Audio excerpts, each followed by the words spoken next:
तो हम लोग अब द्वारका की महिमा का श्रवण करेंगे हस्तिनापुर की माता जी लोगों के द्वारा।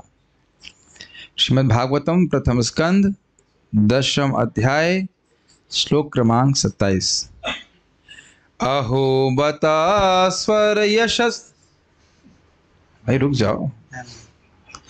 अहो बता स्वर यशस् तिरस्करी, अहो बता स्वर्य यशस् तिरस्करी, कुशस्थली पुण्य यशस्करी भुवः, कुशस्थली पुण्य यशस्करी भुवः, पश्यन्ति नित्यं यदनुग्रहेशितं, पश्यन्ति नित्यं यदनुग्रहेशितं, स्मितावलोकं स्वपतिं स्मयत् प्रजाः, स्मितावलोकं स्वपतिं स्मयत् प्रजाः। अहो बता स्वर यशस् तिरस्करी, अहो बता स्वर्य यशस् तिरस्करी, कुशस्थली पुण्य यशस्करी भुवः, कुशस्थली पुण्य यशस्करी भुवः, पश्यन्ति नित्यं यदनुग्रहेशितं, पश्यन्ति नित्यं यदनुग्रहेशितं, स्मितावलोकं स्वपतिं स्मयत् प्रजाः, स्मितावलोकं स्वपतिं स्मयत् प्रजः।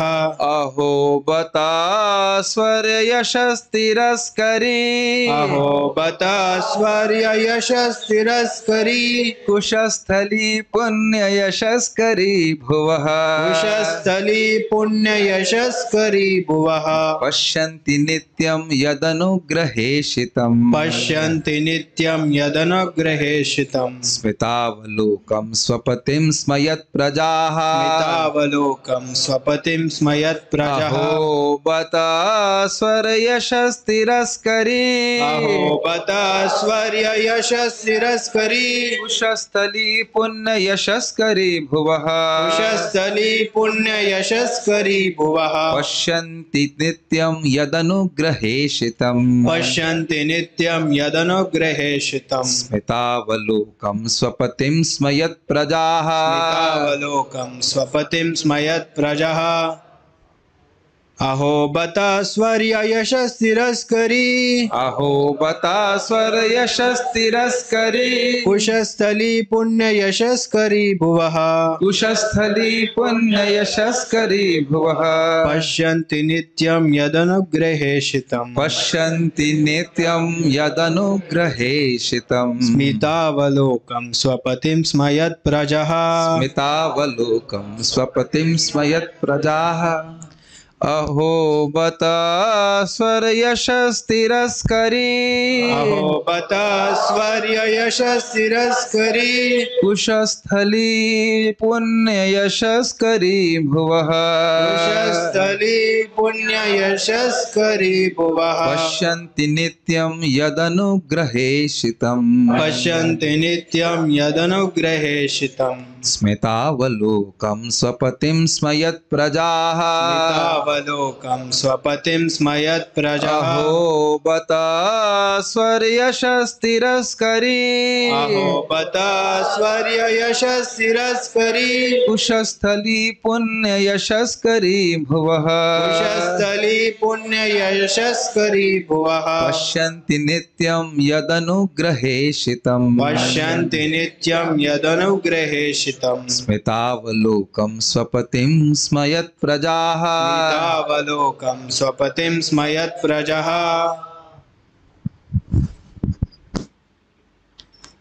अनुवाद। निसंदेह यह कितना आश्चर्यजनक है कि द्वारका ने स्वर्ग के यश को पिछाड़कर पृथ्वी की प्रसिद्धि को बढ़ाया है।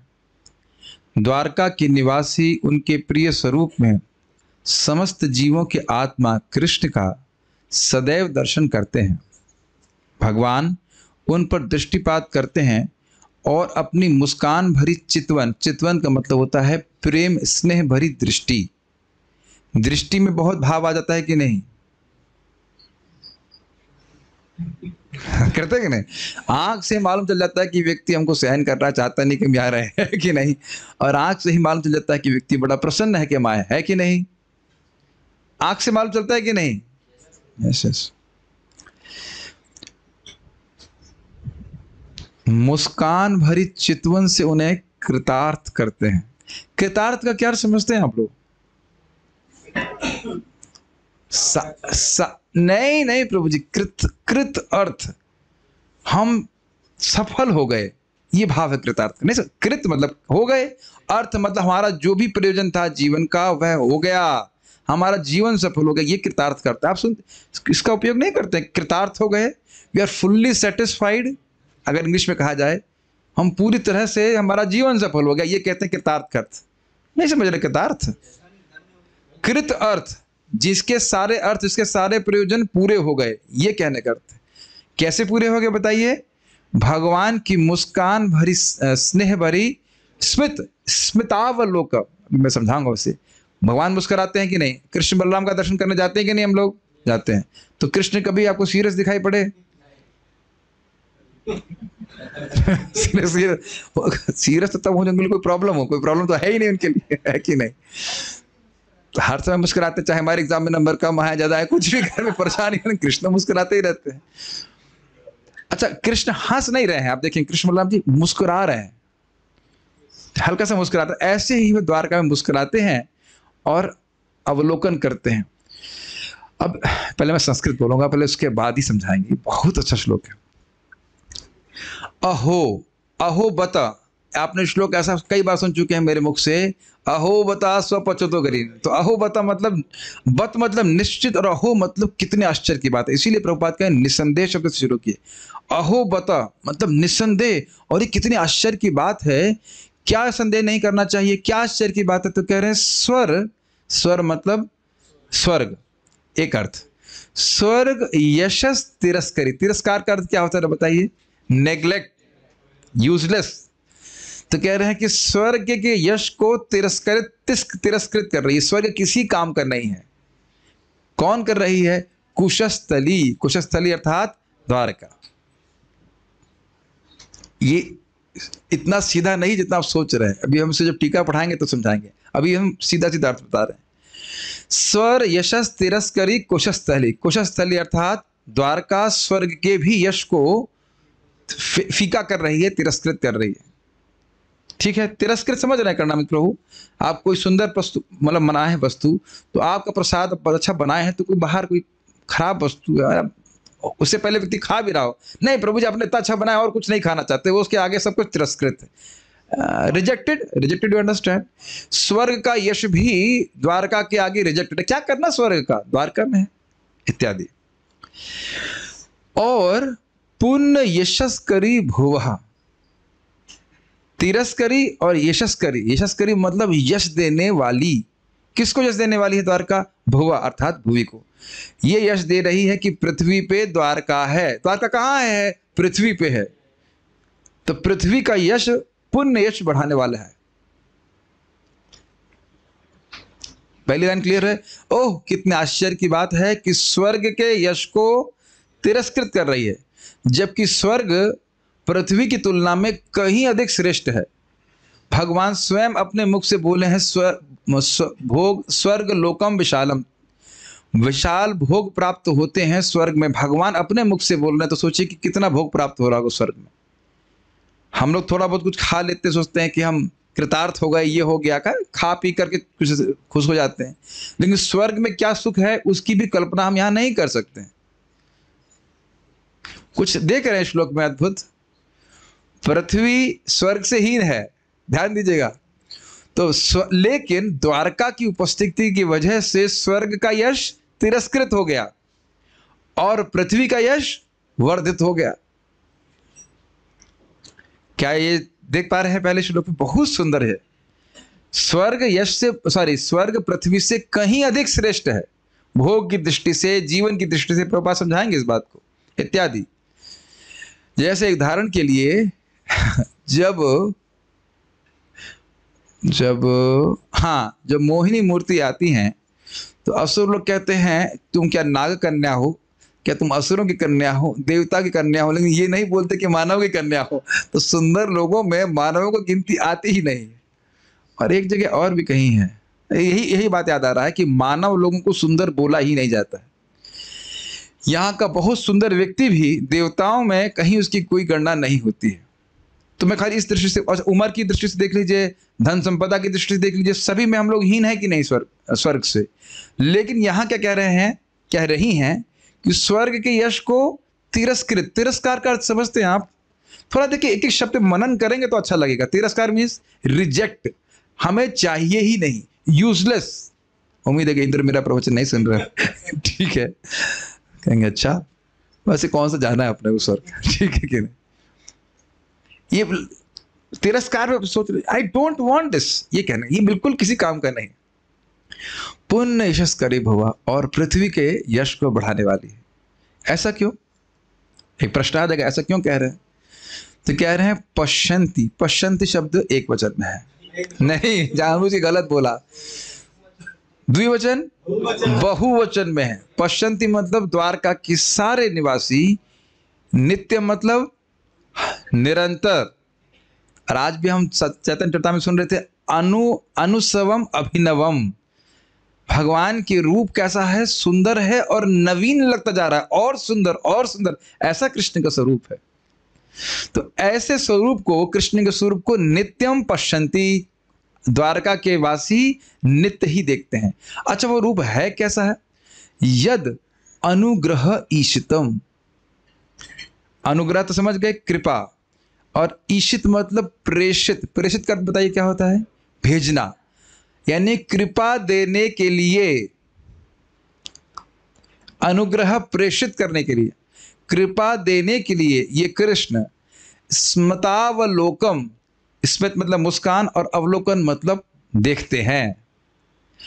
द्वारका वासियों को दो, एक अर्थ यह है कि द्वारका वासियों कृष्ण को मुस्कुराते हुए और अपनी कृपा उन पर प्रेषित करते, यानी भेजने के लिए अवलोकन करते हुए देखते हैं। एक और अर्थ है कि कृष्ण का अवलोकन प्राप्त करने के लिए वो वहां रहते हैं, वो अभी आगे आएगा। और एक और अर्थ है कि कृष्ण उन पर अवलोकन करने के लिए वहां रहते हैं। ये सब अभी आएंगे अर्थ, तो आप एक हिंट दे रहा हूं यहाँ पे। बहुत अच्छा, अनुग्रह ईशितम, अनुग्रह को भेजने के लिए, जैसे यहाँ पे कोई हम पार्सल भेजते हैं, उस तरह से अनुग्रह, कृपा देने के लिए कृष्ण मुस्कुराते हुए उन पे अवलोकन करते हैं। और स्वपतिम, वह अपने पति, स्व मतलब आत्मा, अपने आत्मा के पति कृष्ण को देखते हैं। ये थोड़ा अंतर समझना होगा। इस जगत में हमारे स्वामी है कि नहीं? वो किसके स्वामी है? देह के स्वामी है। बुरा मत मानिएगा, महाराज के शब्द हैं, सुन लीजिए इसको, कि अगर हम किसी की नौकरी करते हैं तो 8-9 घंटे के लिए अपने शरीर को उसको बेच देते हैं कि नहीं? बताइए। ये शरीर अब यहीं खड़ा रहेगा इसी लैपटॉप पे इतना घंटे करना पड़ेगा। ईमानदारी को करना तो पड़ता है कि गलत तो नहीं कह रहे, बुरा मत मानिए। कहीं भी आदमी नौकरी कर रहा है तो देह को समर्पित कर रहा है ना उसको, 8 घंटे के लिए खरीद लिया गया है, 8 घंटे के लिए देह। तो देह का स्वामी है कि नहीं?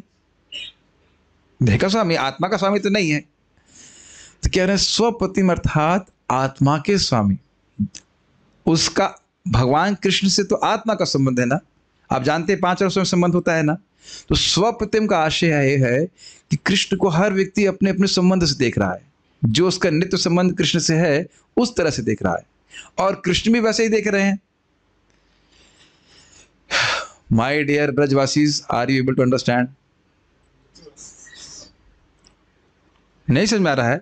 जैसे फॉर एग्जाम्पल मैं यहाँ भी सब भक्तों को देख रहा हूँ कि एक ही दृष्टि से देख रहा हूँ। हाँ प्रभु जी, क्रूर दृष्टि से देख रहे हैं आप। नहीं, क्या सबको एक ही तरह से, हम सबका संबंध एक ही तरह से है कि नहीं? एक छोटा सा एग्जाम्पल दे रहा हूं। तो अब भगवान जब देख रहे हैं तो भगवान को सब लोग एक ही दृष्टि से देख रहे हैं। क्या आपको पता नहीं है कि मल्ल युद्ध में जब भगवान कृष्ण आते हैं तो सब लोग अलग अलग भाव से देख रहे हैं? स्त्री नाम स्मर, यानी कि स्त्रियों को वह कामदेव की तरह दिख रहे हैं, और पहलवानों को अपना मित्र लग रहा है, नहीं साक्षात मृत्यु लग रहा है कि नहीं? और गोपियों, जो वात्सल्य भाव की गोपी है, उनको बच्चा जैसे लग रहे हैं। Make sense? तो कह रहे हैं कि भगवान मुस्कुरा रहे हैं और हर भक्त को देख रहे हैं। और आप जानते हैं भगवान में अद्भुत गुण है कि जिधर देखेंगे उस व्यक्ति को लगता है वो मेरी तरफ ही देख रहे हैं। सोचिए अगर मैं आप ही की तरफ देखता रहूँ क्लास देते समय तो आप कुछ सोच ही नहीं पाएंगे ना, और आपको दिक्कत नहीं हो जाएगी, प्रभु जी मेरी तरफ ही क्यों देख रहे, बाकी तो लोग किसी तरह नहीं देख रहे, मैं केवल ड्रामा कर रहा हूँ। अजीब से लगे ना कृष्ण आपको? अगर मैं आपकी तरफ ही देखते हुए क्लास देता रहूं तो आप हिल भी नहीं पाएंगे, और कृष्ण ऐसे ही देखते हैं, इज इट नॉट? और मैंने बोला ना आपको, मंगल आरती कल आप जाएंगे, आप देखेंगे क्या कृष्ण आपकी तरफ ही देख रहे हैं। गलत बोलिए, गलत बोल रहा हूँ क्या? जिधर भी खड़े हो जाइए कृष्ण दिख रहे हैं, तो ऐसा लगता है कृष्ण मेरी तरफ ही देख रहे हैं। तो कोई इसमें भावना की बात है नहीं, कृष्ण ऐसा कर सकते हैं। लेकिन ये समझ लीजिए, मुस्कुरा रहे हैं और अवलोकन कर रहे हैं, तो कृष्ण अपना संबंध समझ करके वो मुस्कुरा रहे हैं कि ये व्यक्ति इस भाव में है। जैसे मान लीजिए सात्यकी को देख रहे हैं, सात्यकी क्या है कि बॉडीगार्ड, वो तो खैर साथ में चलते होंगे, या अन्य एक एक द्वारकावासी जिसको देख रहे हैं, उससे संबंध के द्वारा देख रहे हैं कृष्ण। क्या ये बात समझ में आ रही है? अवलोकन, स्मितावलोकन, अनुग्रह प्रेषित, अनुग्रह ईशित मतलब अनुग्रह प्रेषित, बहुत ज्यादा संस्कृत तो नहीं हो रही है।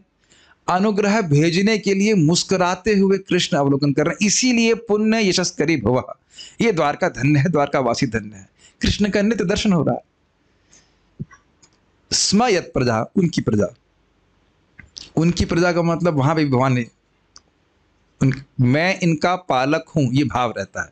ऐसे तो पालक हैं ही भगवान सभी के, लेकिन विशेष रूप से द्वारकावासियों का मैं पालक हूं, इस प्रकार से भावना का भगवान की रहती है। बहुत सुंदर श्लोक है, एक बार फिर से गाने का मन कर रहा है, फिर से गाया जाए। अब अर्थ समझ में आ गया, अब थोड़ा गाया जाए। कहाँ गए? अहो बता, माइक को तोड़ दिए कैसे चैंट रहे। अहो बता स्वर यशस् तिरस्करी, अहो बता स्वर्य यशस् तिरस्करी, कुशस्थली पुण्य यशस्करी भुवः, कुशस्थली पुण्य यशस्करी भुवः, पश्यन्ति नित्यं यदनुग्रहेशितम्, पश्यन्ति नित्यं यदनुग्रहेशितम्, स्थितावलोकं स्वपतिं स्मयत् प्रजाः, तावलोकं स्वपतिं स्मयत् प्रजः। अर्थ बोल समझ करके कुछ बोलने में अंतर लग रहा है। अगर आप थोड़ा सा उसमें और मेडिटेट करें, you can just close your eyes and think how Krishna is moving, कैसे कृष्ण द्वारका में चल रहे हैं और वे अपने विभिन्न द्वारकावासियों पे स्मितावलोकन कर रहे हैं। बहुत सुंदर है। चलिए, नहीं हो पा रहा तो कोई बात नहीं, इसमें एक छोटा सा साइड पॉइंट बताऊंगा, आप उसको पढ़ सकते हैं। अर्जुन और भगवान श्री कृष्ण की लीला, जब वो महाविष्णु के पास जाते हैं, उसको आप बीबीटी की मतलब जो छापे किताब है उससे पढ़िएगा, क्योंकि उसमें चक्रवर्ती बात की कमेंट्रीज भी इसमें लिखी हुई हैं। प्रभुपाद तो शॉर्ट में बता रहे हैं, तो वो बातें उधर नहीं प्रभुपाद जी अपने कृष्ण बुक में वहाँ नहीं बता रहे हैं, उसमें वो खोल खोल के बता रहे हैं कि क्यों महाविष्णु लेके आए। महाविष्णु ब्राह्मण के बच्चे को लेके आए थे ना, क्यों लेके आए? छोटा सा एक मैं पॉइंट बताऊंगा, उससे आप लोगों को कौतूहल होगा पूरा पढ़ने के लिए।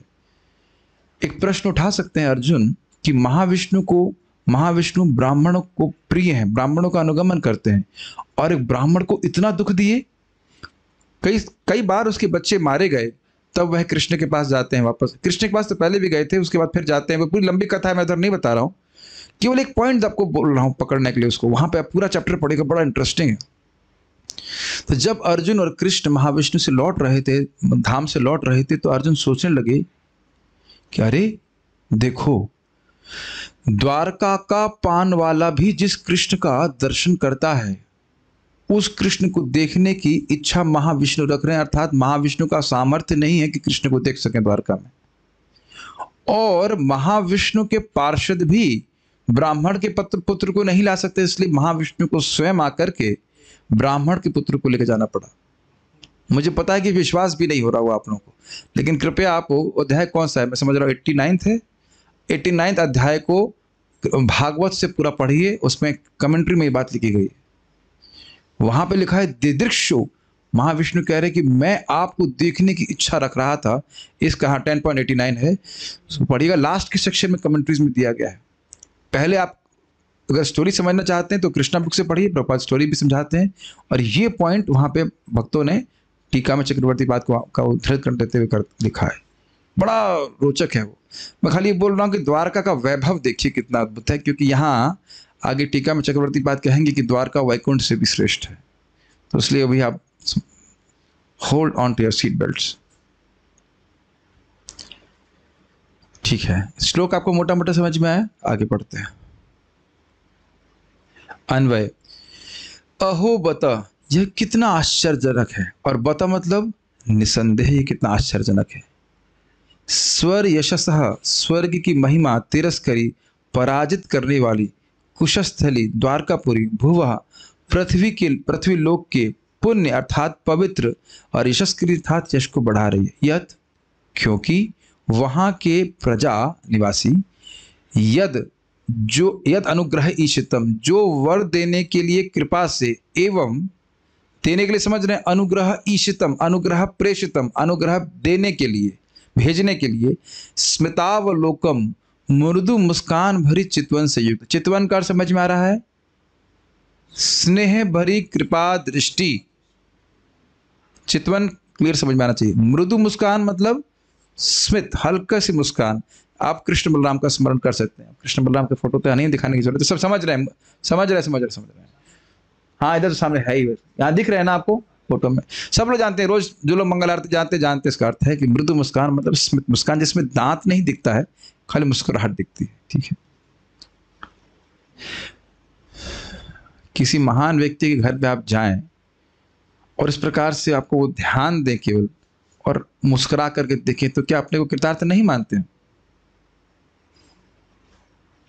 स्वपतिम जीवों के आत्मा श्री कृष्ण को नित्यम पश्यन्ति निरंतर निश्चम पश्यन्ति स्म निरंतर देखते हैं।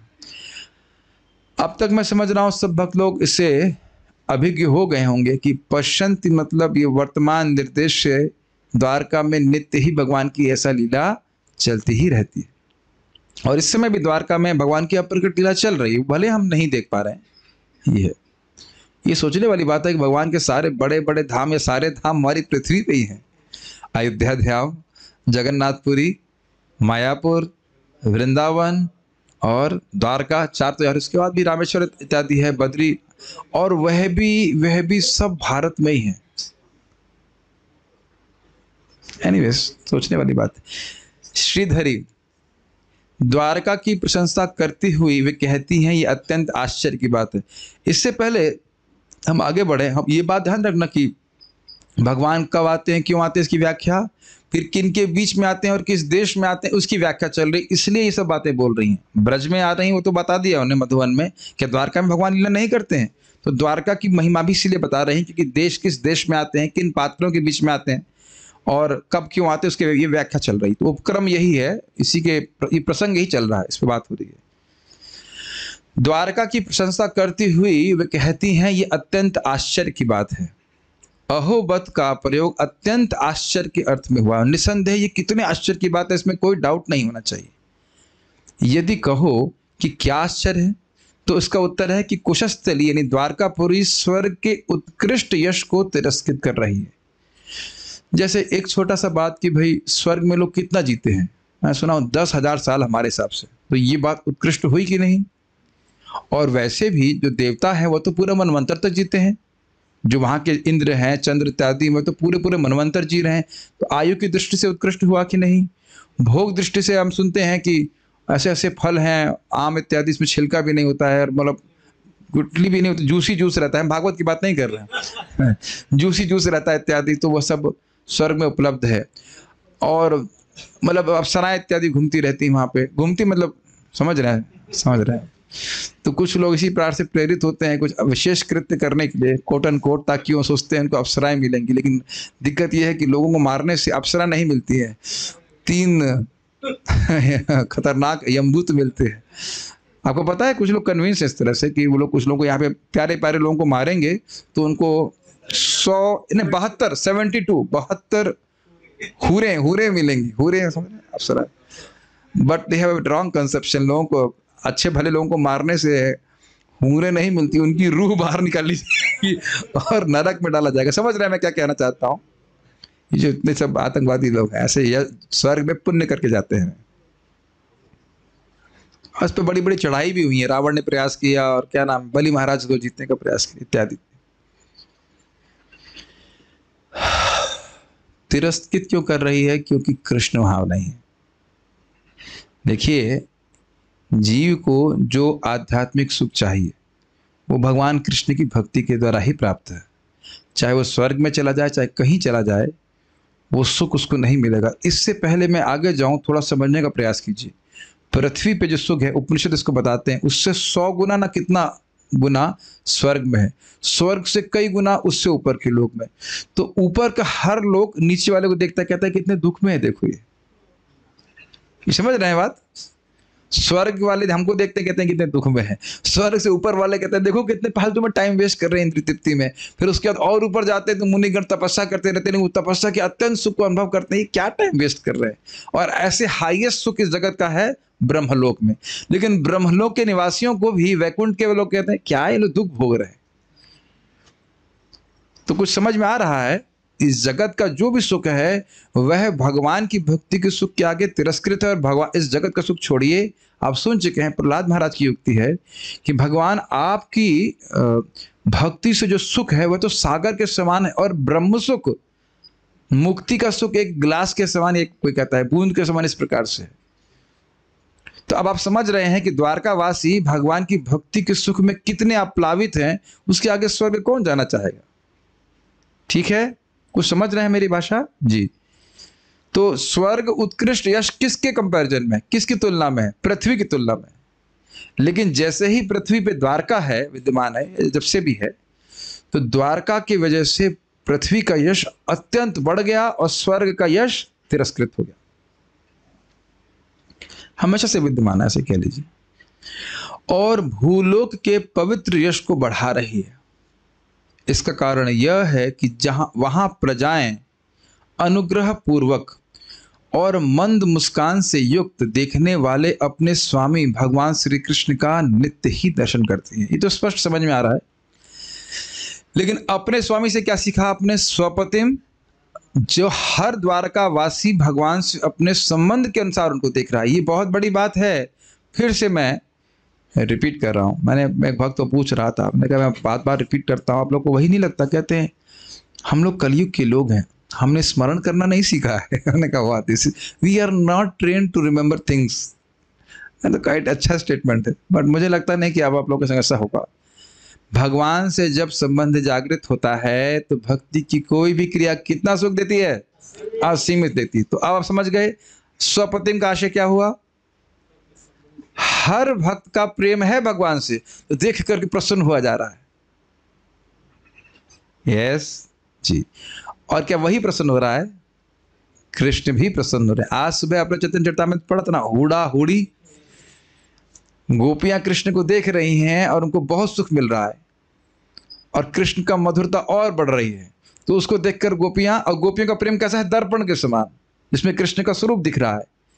उदाहरण बता रहा हूं, दृष्टांत बता रहा हूं। और उसके बाद गोपियां और प्रसन्न हो रही हैं, उसको देखकर कृष्ण और सुंदर लग रहे हैं। तो फिर गोपियां और खुश हो जा रही हैं और प्रेम बढ़ रहा है, फिर कृष्ण और सुंदर है। तो करना में प्रभु आपको पता है कि ये कंपटीशन कब से चल रहा है? Yes, he knows it. अनादि काल से चल रहा है, और कब तक चलता रहेगा? अनंत काल तक चलता रहेगा। ये है आध्यात्मिक जगत। अब कुछ कुछ अंदाजा लग रहा है कि द्वारका में भी इसी प्रकार से लोग खुश हैं, प्रेम है भगवान से, भगवान को देखते हैं और वो खुश हो जाते हैं, भगवान उनको देख के खुश होते हैं, फिर वो खुश होते हैं। तो इससे हम क्या शिक्षा प्राप्त कर रहे हैं? हम जब मंगल आरती जाते हैं तो ऐसा मत सोचिएगा कि कृष्ण आपको देखते नहीं। कभी कभी मन में आ जाता होगा ना भाव कि मैं तो एक छोटा सा भक्त हूँ, भगवान मुझे क्या देखेंगे? श्याम सुंदर का लगता है आपको इस प्रकार से? आपको कहते प्रभु जी मुझे ही रोज क्यों पकड़ते हो? नहीं, मैं आपको डांट दे रहा हूँ। आपको कभी कभी भक्त को लग सकता है कि अरे मैं तो नया डिवोटी हूँ, मैं तो भक्ति है नहीं, कृष्ण मेरे को कहाँ ध्यान देने वाले हैं, मैं तो पीछे खड़ा हूँ। हम भी आगे पीछे ही खड़े रहते हैं, आगे वाली रो में तो है नहीं, रस्सी वाली रो। विरजा नदी के पीछे रहते। तो विरजा नदी के जो आगे हैं वही भगवान को देख पाते ठीक से, ये आ जाता है ना मन में। तो हमें कहाँ कृष्ण देखते होंगे, है कि नहीं? सभी में आ जाता होगा। लेकिन नहीं, एक एक व्यक्ति, अरे जो नया व्यक्ति आकर के मंदिर में कभी भांगड़ा भी करता है, उसे पता नहीं कि नाचना कैसे चाहिए कृष्ण के सामने, उस पे भी कृष्ण बड़े प्रसन्न होकर के देखते हैं। ये भागवत हम सुनना चाहिए, इससे बहुत विश्वास भगवान पे बनता है। और इतना तो आप सब लोग मान सकते हैं कि कृष्ण हमारे स्वामी हैं, है कि नहीं? हम तो यही मानते हैं कि मैनेजमेंट कृष्ण बलराम कर, जो कठिनाई होती है, दाए मामा गेला तुवा ओपाद वरड़ी। जो कठिनाई है वो आपका दायित्व आप लीजिए, हम बस आपका श्रवण कीर्तन करेंगे। अथवा जिन भगवान के अनुग्रह की इच्छा से वह उनका दर्शन करते हैं। अनुग्रह ईशितम का अर्थ है उनके अनुग्रह को प्राप्त करने के लिए। ये कोई कठिन नहीं है। रोज आप लोग मंगल आरती क्यों जाते हैं बताइए? इसीलिए जाते हैं कि नहीं? दोनों तरफ से देख रहे हैं कि नहीं? कृष्ण अपना द्वार क्यों खोलते हैं? भक्तों को देखने के लिए, भक्तों पे अनुग्रह करने के लिए। क्या मंगल आरती में दर्शन नहीं खुलता? अभी समझने में क्या कठिनाई है? और आप लोग क्यों जाते हैं? भगवान के अनुग्रह की इच्छा लेकर के। तो अनुग्रह ईशितम के दो अर्थ समझ में आ रहे हैं? ये क्विज में आएगा, ध्यान से सुनो। अनुग्रह ईशितम मतलब अनुग्रह प्रेषितम। भगवान अपना अनुग्रह प्रेषित करने के लिए वहां रहते हैं नित्य। और ये कह रहे हैं कि द्वारका वासियों की तरफ से वे अनुग्रह की इच्छा से भगवान को देखने जाते हैं। तो ये तो कोई कठिनाई नहीं है, सब लोग इस प्रकार से लोग मंदिर में करते ही हैं। अच्छा, अनुग्रह प्लस उषितम तो क्या हो जाएगा? अनुग्रहोषितम, पाठ भेद से जहां भगवान उन पर अनुग्रह करने के लिए निवास करते हैं। आपने यहां शब्द देखा था अनुग्रह ईशितम, तो यहां श्रीधर स्वामी कह रहे हैं कि कहीं किसी भागवत के संस्करण में एक पाठ भेद है, अर्थात अनुग्रहोषितम, अनुग्रहोषितम, अनुग्रह प्लस उषितम। तो हम लोग उषित शब्द को वहां सुने थे, जो था ना तदवाग विसर्ग जनता, तो उससे पहले वाला श्लोक था जो इसमें कौओं का तीर्थ है, न उशंति मानसः। क्या श्लोक है वो? बहुत अच्छा श्लोक था, खूब गाए थे। नयत्र हंसा निरमंत शिक्षया ऐसे करके श्लोक था, वो मन में नहीं आ रहा है। तो खैर, जहां भगवान का यश गाया जाता है वहीं पे भगवान के भक्त निवास करते, तो उषित मतलब निवास करते हैं। तो अगर आप अनुग्रहोषितम शब्द लेंगे तो वहां होगा पश्यंत नित्यम अनुग्रह, क्या संस्कृत आएगी? पश्यंत नित्यम यद अनुग्रहोषितम, अर्थात वहां भक्त लोग भगवान को देखते हैं और भगवान वहां पे उन पे अनुग्रह करने के लिए नित्य निवास करते हैं। कुछ समझ में आ रहा है? कठिनाई तो नहीं है। अनुग्रह ईशितम की जगह अनुग्रह ओषितम भी पाठ भेद होता है। पाठ भेद मतलब कुछ शब्द अलग होंगे, अर्थ ज्यादा परिवर्तित नहीं है। हाँ, जो भी अभी सब अनुग्रह ओषितम वाली बात समझ में आ रही है? अनुग्रह प्लस ओषितम अर्थात भगवान वहां पे निवास करते हैं अपने भक्तों को अनुग्रह कृपा देने के लिए। अब यह भी कोई कठिन नहीं है, कृष्ण बलराम जी निवास कर रहे हैं कि नहीं यहाँ मंदिर में, सभी भक्तों पर कृपा करने के लिए। और हम लोग चैतन्य चरितामृत के 20वें अध्याय में भी श्रवण कर चुके हैं कि भगवान विग्रह के रूप में विभिन्न ब्रह्मांड के विभिन्न स्थानों पे हैं, ताकि उनका दर्शन करके भक्तों को कृपा प्राप्त हो सके। ठीक है, वैसे सोच सकते हैं कि इस मंदिर में बहुत से भक्त लोग आए और गए, लेकिन कृष्ण बलराम वही हैं है कि नहीं? किस लिए? अनुग्रहोषित। भाई कोई आए उसको दर्शन प्राप्त ना हो, सोचिए कृष्ण बलराम वहां से भाग जाए, कह रहे ही क्या हुआ, ऑल्टर पे है नहीं, कहीं चले गए, तो फिर कृपा नहीं मिलेगी ना। एकदम अगर मंदिर का दर्शन करने वाली बात से समझेंगे तो कोई दिक्कत नहीं है। मुकुंद प्रभु वहां से महाराष्ट्र से आए, देखा कृष्ण बलराम चले गए, अरे तो दिक्कत हो जाएगी ना। इसलिए भगवान यहाँ पे रह रहे हैं, कोई व्यक्ति कभी भी आए दर्शन प्राप्त करे। मैं समझता हूँ जगन्नाथपुरी में 24 घंटे दर्शन रहता है, बस कुछ समय के लिए बंद रहता है कि भक्त लोग कभी भी आए और उनका दर्शन को, भगवान जगन्नाथ जी का दर्शन प्राप्त हो। केवल दर्शन देने मात्र से भगवान उद्धार करते हैं। और हमने ये भी सुना है कि भगवान की आंखें भी इतनी बड़ी हैं इसीलिए कि कोई भक्त उनके दर्शन से, अवलोकन से रह ना जाए।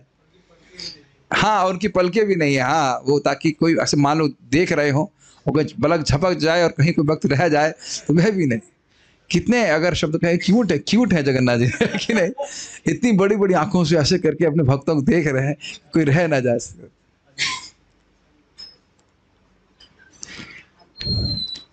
स्वस्य अर्थात आत्मा के प्रति, स्व मतलब आत्मा, स्वस्य मतलब आत्मा के प्रति अर्थात स्वामी भगवान श्री कृष्ण के नित्य दर्शन करते हैं, ना कि पिता आदि के समान देह मात्र के स्वामी का दर्शन करते हैं। ये कुछ समझ में आया?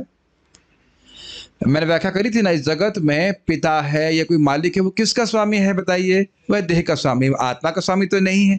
अगर व्यक्ति शरीर छोड़ दे तो अब ये तो नहीं कह रहे तुमने मेरा प्रोजेक्ट पूरा नहीं किया, ऐसा तो नहीं बोलते, तुम मर क्यों गए पहले, हो सकता है। आत्मा का तो स्वामी कोई है नहीं, आत्मा के स्वामी है भगवान श्री कृष्ण। तो स्वपतिम का आशय है कि वे अपनी आत्मा के स्वामी कृष्ण को देखते हैं, जो प्रभुपाद जी अपने अनुवाद में रखे थे। समझ में आ रहा है जी? सारा दर्शनी मथुरा मंडल की प्रशंसा करके वे अब द्वारका का स्मरण करते हैं। कुछ बातें कॉमन हैं, कुछ बातें थोड़ी अलग बता रहे हैं। अहो, द्वारका अर्थात कुशस्थली स्वर्ग के यश को पराभूत कर रही, पराभूत कर रही अर्थात तिरस्कृत कर रही, वो एक दूसरा अर्थ शब्द है, या हरा रही है। अब ध्यान से सुनिए, परंतु यह तो लोक रीति से कह रही हैं, ना कि सिद्धांत रीति से। पूरा पढ़ूंगा फिर समझाऊंगा। क्योंकि भगवान कृष्ण स्वर्ग में तो निवास नहीं करते हैं, इसलिए स्वर्ग की तुलना सिद्धांततः द्वारका से कभी की ही नहीं जा सकती है। ये कहने का आशय एक लोक रीति से, मतलब समान समाज में ये बात प्रचलित है कि स्वर्ग पृथ्वी से श्रेष्ठ है, और इस तरह से बोल रहे हैं कि द्वारका भगवान का दिव्य धाम है, वह स्वर्ग के यश को तिरस्कृत कर रहा है। अब भाई देखिए, कुछ भी कह लीजिए, स्वर्ग का यश लिमिटेड है कि नहीं? श्याम सुंदर, और आपका नाम याद हो रहा है, और नाम मुझे अच्छा लगता है इसलिए बोलने में। आपके पीछे वाले प्रभु जी का नाम क्या है? अभिरूप प्रभु। श्याम सुंदर प्रभु, अभिरूप प्रभु को हम पकड़ेंगे। अभिरूप प्रभु, स्वर्ग का यश लिमिटेड है कि नहीं? है कि नहीं? और द्वारका का यश कैसा है? अनलिमिटेड। तो ये कहना कि अनंत वस्तु एक लिमिटेड वस्तु के यश को तिरस्कृत कर रही है, ये तो सिद्धांतिक बात नहीं हुई ना। कोई कहे कि कृष्ण का यश इंद्र के यश को लज्जित कर रहा है, अरे तो कृष्ण का यश तो अनंत है भाई, वो क्या कहा जा जाता? तो ये तो एक लोक रीति से बात कर रही हूं, यानी कि स्वर्ग तो वैसे भी द्वारका के आगे कुछ नहीं है। अरे पूरा ब्रह्मांड भगवान के धाम के आगे कुछ नहीं है। आप सुने नहीं इस बात को कि ब्रह्मा जी क्या कहते हैं? मैं तो, मेरी आयु तो शाश्वत काल में कैसी है? एक चुटकी की तरह भी नहीं। या कह सकते हैं जो चिंगारी निकलती है ना अग्नि में फुक फुक करके, कभी छौंक मारा आप लोगों ने? छौंक करना में तो समझ रहे हैं, आयु पूरी क्लास में आप समझेंगे और सुर सरते माता जी समझेंगे, जो खाना बनाते हैं समझेंगे। जो दाल में छौंक मारते तो कभी कभी कुछ क्षण के लिए अग्नि निकलती ना, फट फट फट करके, कह रहे वैसा मेरा जीवन है। तो अब अगली बार छौंक मारेंगे तो ब्रह्मा जी याद आने चाहिए, ठीक है? समझ आया? ये अब हमारा जीवन तो आप समझ ही सकते हैं। तो ब्रह्मा जी कह रहे हैं कि मेरा पूरा आयु शाश्वत काल में कैसी है? एक छौंक नहीं, मतलब अग्नि की तरह, चिंगारी की तरह। तो अब आप समझिए कि इंद्र तो, एक ब्रह्मा जी के दिन में ही कितने इंद्र चेंज हो जाते हैं? 14 इंद्र। अब बताइए, क्या कोई व्यक्ति, इस संगत बात बनती है कि द्वारका को इंद्रपुरी से या इंद्रपुरी को द्वारका से तुलना की जाए? तो इसलिए कह रहे हैं कि केवल लोक रीति से बोल रहे हैं, सिद्धांत तो ये नहीं है। प्लस द्वारका में दुख क्या है जरा बताइए? द्वारका में कोई दुख नहीं है। द्वारका भगवान का धाम है और अनंत सुख है, और स्वर्ग में अनंत सुख नहीं है, अपितु दुख है। सुख है थोड़ा बहुत, लेकिन वह आध्यात्मिक अनंत सुख का एक अंश मात्र है, और उसमें भी दुख मिश्रित है। जरा कोई बताएगा कौन सा दुख है स्वर्ग में? सा अतिशायता का दुख। किसी के पास अप्सरा है, जो कुछ भी है, वो अपनी अप्सरा को नहीं देखेगा, अपने वैभव को नहीं देखेगा, सामने वाले को देखेगा, उसकी अप्सरा अधिक सुंदर है, उसका घर बड़ा अच्छा है, वो चलता रहेगा। ये है वहां का सुख, और वह भी काल विप्लुतः, काल के द्वारा कट जाता है। तो ये केवल एक लोक रीति समझ रहे, सामान्य बात जो बोली जाती उस तरह से। जैसे आपको भीष्म उक्ति में भी सुना था कि वो लोक रीति से बोल रहे हैं, सर्वम कालम कृतम मन्ये, सब कुछ काल कर रहा है, लेकिन वह कैसे था? वो लोक रीति से। भगवान के भक्त, वो भी शुद्ध भक्तों के ऊपर काल का कोई प्रभाव नहीं होता है, केवल लोक रीति से बोल रहे हैं। तो इसलिए कह रहे हैं, यहाँ लोक रीति से कह रहे हैं कि स्वर्ग का यश को तिरस्कृत करे। स्वर्ग का रस तो ऐसे ही द्वारका के सामने कुछ नहीं। श्रील प्रभुपाद समझाते हैं, मैंने इसमें नोट दिया है कि इस जगत का हर ग्रह दुख प्राप्ति का ही स्थान है। तो जो नितांत दुख प्राप्ति का स्थान है, वह अत्यंत असीमित सुख देने वाली द्वारका के सामने क्या टिकने वाला है? इसलिए केवल लोक रीति से कहा जा रहा है, सिद्धांतता नहीं कहा जा रहा। ये अर्थ समझ पा रहे हैं जी? देखिए, घबराई मत, कुछ डाउट हो तो आप पूछ लीजिएगा। ये कुछ समझ में आ रहा है? लोक रीति सिद्धांत क्या है? द्वारका तो भगवान का धाम है, और स्वर्ग तो दुखालय है, दुख का घर है, ठीक है? क्यों? ये ही संस्पर्श जा भोगा दुख योनय एवते, दुख योनि एवते। स्वर्ग में जो भी सुख मिल रहा है, क्या वह छूने, खाने, सोने इत्यादि, मतलब सोते तो नहीं है, लेकिन छूने, स्पर्श करने इत्यादि से जो ज्ञानेंद्रियों को संपर्क अपने भोग की वस्तुओं से होता है, उसी से है कि नहीं? समझ में आ रहा है? छूने से, देखने से, खाने से, इंद्रिय तृप्ति से मिल रहा है। और भगवान ने क्या बोला? इंद्रिय तृप्ति ही दुख का स्रोत है। अब बताइए कहां से सुख हो जाएगा? क्या लॉजिक थोड़ा सा युक्ति समझ पा रहे हैं? तो कोई भी इस जगत में ग्रह है, दुख का घर है। आप अगर अभी भी नहीं समझ पा रहे हैं तो भगवत गीता को श्लोक याद है, आ ब्रह्म भुवनालोका पुनरावर्तिनो अर्जुना। ब्रह्मलोक पर्यंत बार बार जन्म और मरण का स्थान है। ब्रह्मा जी स्वयं कहते हैं कि मैं स्वयं मरूंगा। सब बातें समझ में आ रहा है? तो इस जगत का कोई स्थान द्वारका की तुलना नहीं कर सकता, भगवान के धाम की तुलना नहीं कर सकता। मैं समझ रहा हूं, स्पष्ट हो गया। अथवा स्व शब्द के द्वारा तो वैकुंठ को भी समझा जा सकता है, अर्थात द्वारका का उत्कर्ष तो स्वर्ग से भी अधिक है। स्वर्ग मतलब वैकुंठ से भी अधिक है। स्वर्ग का अर्थ है वैकुंठ। अरे स्वर्ग का अर्थ वैकुंठ होता है, यह लिखा तो है। अतः स्व शब्द के द्वारा तो वैकुंठ को भी समझा सकता है। अरे उसको अगर मान लीजिए कि थोड़ी सी राइटिंग एरर है, उसको बाद में ठीक कर देंगे। यहाँ पे वैकुंठ से भी अधिक होना चाहिए था। वैसे अगर आपको याद हो, प्रथम स्कंद के प्रथम अध्याय में सत्रम नैमिषे नैमिषाक्षेत्रे ऋषिः शौनकादयः सत्रम स्वर्गाय लोकाय सहस्त्र सममासतः। तो वहां पे स्वर्गाय का अर्थ भी भगवान का धाम वैकुंठ कहा गया है। लेकिन यहाँ हम अपने को जस्टिफाई नहीं करेंगे, यहाँ शब्द होना चाहिए वैकुंठ से भी अधिक है। उस स्वर्ग को भूल जाइएगा, हम स्वर्ग को बाद में अभी एडिटिंग करके, अभी तो नहीं, एडिटिंग करके भेज दूंगा, गलती हो गई तो नहीं पड़ा। स्व शब्द का अर्थ क्या है? वैकुंठ, और द्वारका वैकुंठ से भी श्रेष्ठ है। अब आप कहेंगे भाई यह कैसे? इसको भी अब चैतन्य चेतामृत पढ़ने से फायदा है। आपको याद है कि जो लोग सुने हैं क्लास, या जो लोग सुनेंगे कभी पढ़ेंगे, तो गोलोक वृंदावन में भगवान कृष्ण सबसे अधिक अपने सौंदर्य का, ऐश्वर्य का प्रकाशन करते हैं। फिर उससे कुछ कम वह मथुरा द्वारका में करते हैं, और उससे कुछ कम वह वैकुंठ में करते हैं। अब कुछ क्लियर हो रहा है? द्वारका में जिस प्रकार से भगवान श्री कृष्ण अपने सौंदर्य का प्रकाशन करते हैं, वैसा वैकुंठ में नहीं करते हैं। कुछ नहीं समझ में आ रहा है? आप जानते हैं ना कि अर्जुन आदि जो सखा हैं वह द्वारका में हैं। अरे ये भी नहीं जानते? ऐसे देख रहे, कुछ नहीं जानते? नहीं जानते हैं। अर्जुन जैसे कुछ अधिक आत्मीयता है ना द्वारका में, इसमें कुछ कठिनाई समझने में। अच्छा, द्वारका में वात्सल्य रस है? नहीं है?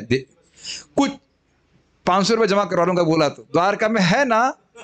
देवकी वसुदेव नहीं है? विष्णु भगवान के पिताजी का नाम बताओ। प्रेम कृष्ण, जल्दी से माइक दो उसको। भगवान विष्णु के माता पिता का नाम बताएं आप तुरंत। कृष्ण। कृष्ण नहीं, भगवान विष्णु के माता पिता नहीं है। जहां तक हम समझ रहे हैं, हम तो आज तक कभी सुने नहीं, आप लोग कभी सुने हो तो बताइएगा, होता है ऐसा क्या? भगवान विष्णु हमें क्षमा करें, हम गलती नहीं जान, लेकिन हम तो आज्ञा जीव, हमको नहीं पता, हम तो सुने नहीं कभी। भगवान श्री राम के हैं, कौशल्या और दशरथ वह तो हैं, लेकिन उस प्रकार का वात्सल्य रस तो वैकुंठ में नहीं देखा जा रहा है ना। आप लोगों को लग रहा है कि हम बड़ी रेवोल्यूशनरी चीज बोल रहे हैं क्या? एक भी बात हम चेतन चेतना में से बाहर बोल रहे हैं, यही तो पढ़ रहे हैं। कृष्ण सबसे अधिक सुंदरता का प्रकाशन करते हैं गोलोक में, उससे थोड़ा कम मथुरा वृंदावन द्वारका में, उससे और थोड़ा कम वैकुंठ में करते हैं। तो इसलिए कि वैकुंठ से भी श्रेष्ठ है द्वारका। सब धीरे धीरे समझ में आएगा। यहाँ वैकुंठ से भी अधिक उत्कर्ष माना जाएगा। तो संस्कृत देखिए वापस, अहो बता स्व यशस् तिरस्करी। वैकुंठ के यश को भी तिरस्कृत कर रही है द्वारका, और पृथ्वी को उससे भी श्रेष्ठ बना रही है। और इसमें कोई संदेह नहीं होना चाहिए। हम लोग शिला रूप गोस्वामी से सुने हैं कि नहीं? वैकुंठा जनित वरा मधुपुरी तत्रापि रासो सवाद। वैकुंठ से भी श्रेष्ठ है मथुरापुरी, जहां भी हम लोग बैठे हुए।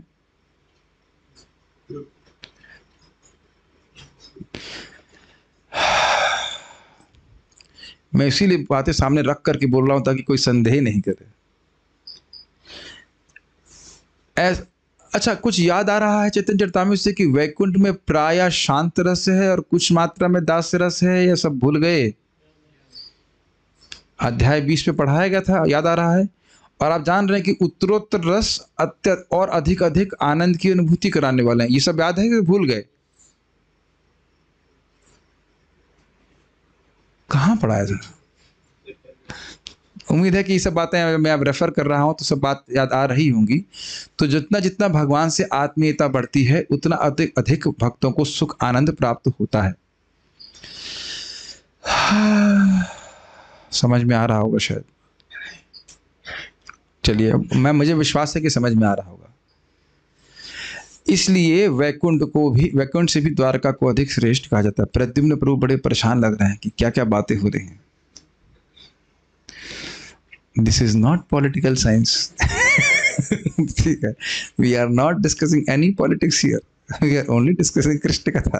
ठीक है, इसलिए जब आप इस प्रकार से श्रवण करें तो इतना तो लालच या इतना तो समझ में आएगा ना कि हम अपने जीवन को बहुत लगाना पड़ेगा भगवान के बारे में ठीक ठीक समझने में, और गलती क्या है इसमें।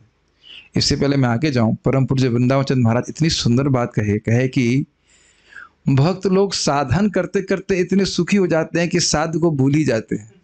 कि साध भगवत प्रेम प्राप्त करना है, वो होगा जो होगा, साधन में इतना आनंद है, मुक्ति छोड़ दीजिए, वो प्रेम कब मिलेगा वही भूल जाते हैं उसको। चलिए कोई बात नहीं, we are nothing against political science. ऐसे आपको देखा तो याद आ गया मुझे। ऐसा इसलिए है क्योंकि द्वारका की प्रजा, अभी एकदम स्पष्ट कर रहे हैं चक्रवर्ती पाद, क्यों द्वारका वैकुंठ से भी श्रेष्ठ है, इसको देखिए। ऐसा इसलिए है क्योंकि द्वारका की प्रजा स्वपतिम अर्थात अपने स्वामी कृष्ण को देखते हैं, जो अनुग्रह के द्वारा ही, ध्यान से सुनिएगा, ये बहुत सुंदर अर्थ है, अनुग्रह ईशितम की बात कर रहे हैं, जो अनुग्रह के द्वारा ही, अपनी कृपा के द्वारा ही अंतःपुर, अंतःपुर मतलब अपने द्वारका के महल अथवा हस्तिनापुर से सभी को सुख प्रदान करने के लिए ईशित अर्थात प्रेषित किए गए अर्थात प्रस्तापित हुए, ये अर्थ। ब्यूटीफुल मीनिंग, कुछ समझ में आ रहा है? अनुग्रह ईशित मतलब प्रेषित। तो अभी तक आपने क्या सुना था? अनुग्रह को देने के लिए कृष्ण आए।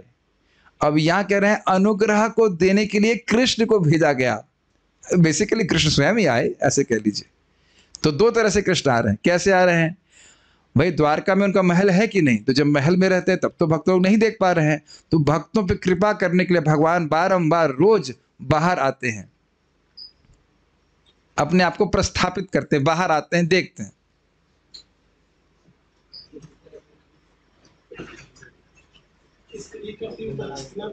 अरे पहले एक तो समझो, अंतःपुर वाला समझ लीजिए। अंतःपुर वाला समझ में आ रहा है?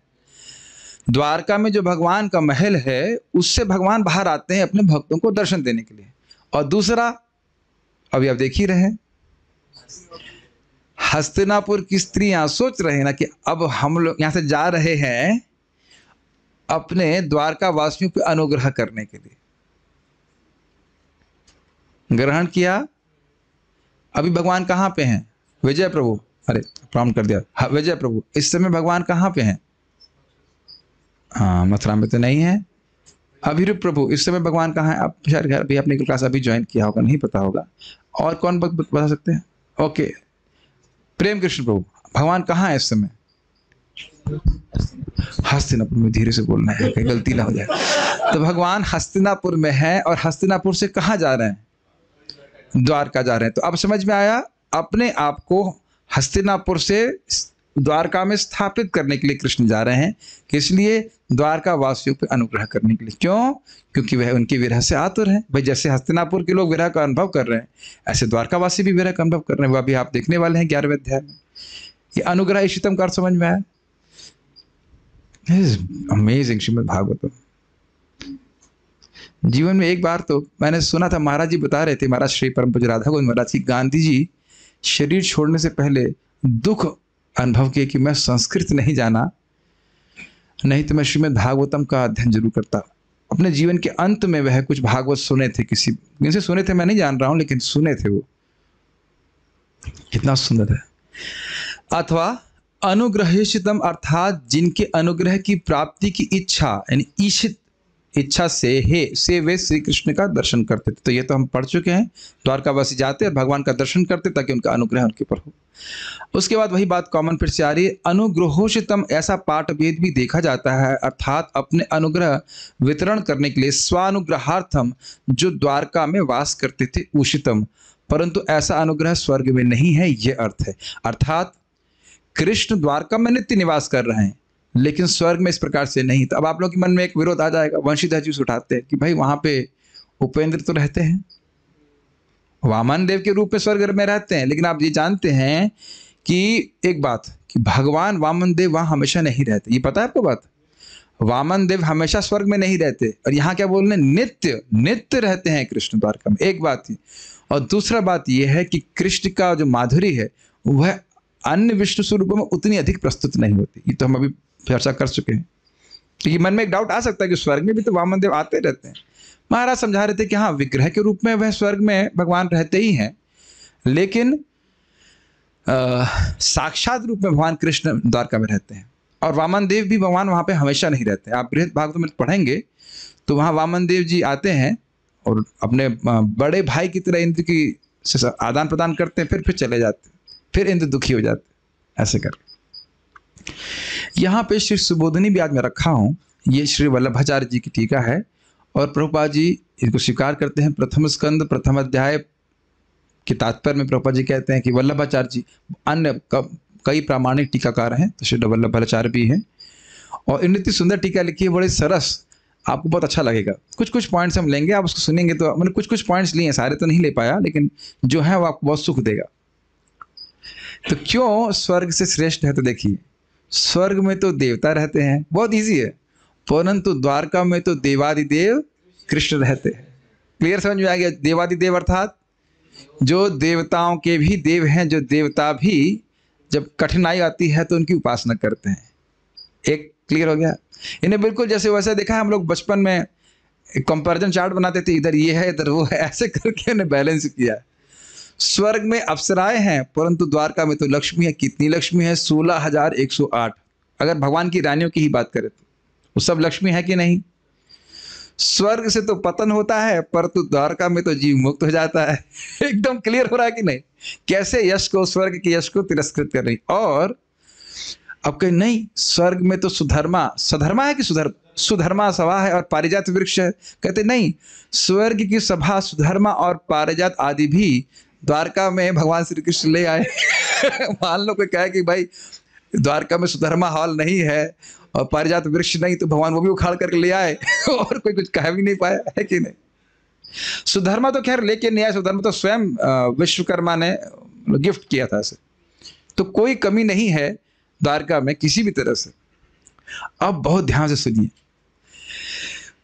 कोई कहे कि भाई द्वारका तो पृथ्वी के एक स्थान पे है। सुन रहे हैं? द्वारका तो पृथ्वी के एक स्थान पे है। आप ये क्यों कह रहे हैं कि पूरी पृथ्वी का यश उससे बढ़ रहा है? आपने सुना ना, भुवा यशस्करी, तो पूरी पृथ्वी तो अच्छी नहीं है ना। द्वारका तो केवल एक स्थान पे है, तो पूरी पृथ्वी का यश कैसे बढ़ गया, ये बताइए। तो उसको समझा रहे हैं। जिस प्रकार चक्षु, आंखें, देह में एक स्थान में स्थित होते हुए भी सभी को ऐहिक फल, ऐहिक मतलब इस जगत में जो भी वस्तु हैं फल प्रदान करने वाले होते हैं, ये ग्रहण कर रहे हैं। आंखें नहीं हो तो वस्तु नहीं ग्रहण कर पाएगा। हर प्रकार का फल आंख देने वाली होती है। कोई कठिनाई समझने में? जी। उसी और रहती कहाँ है आंख?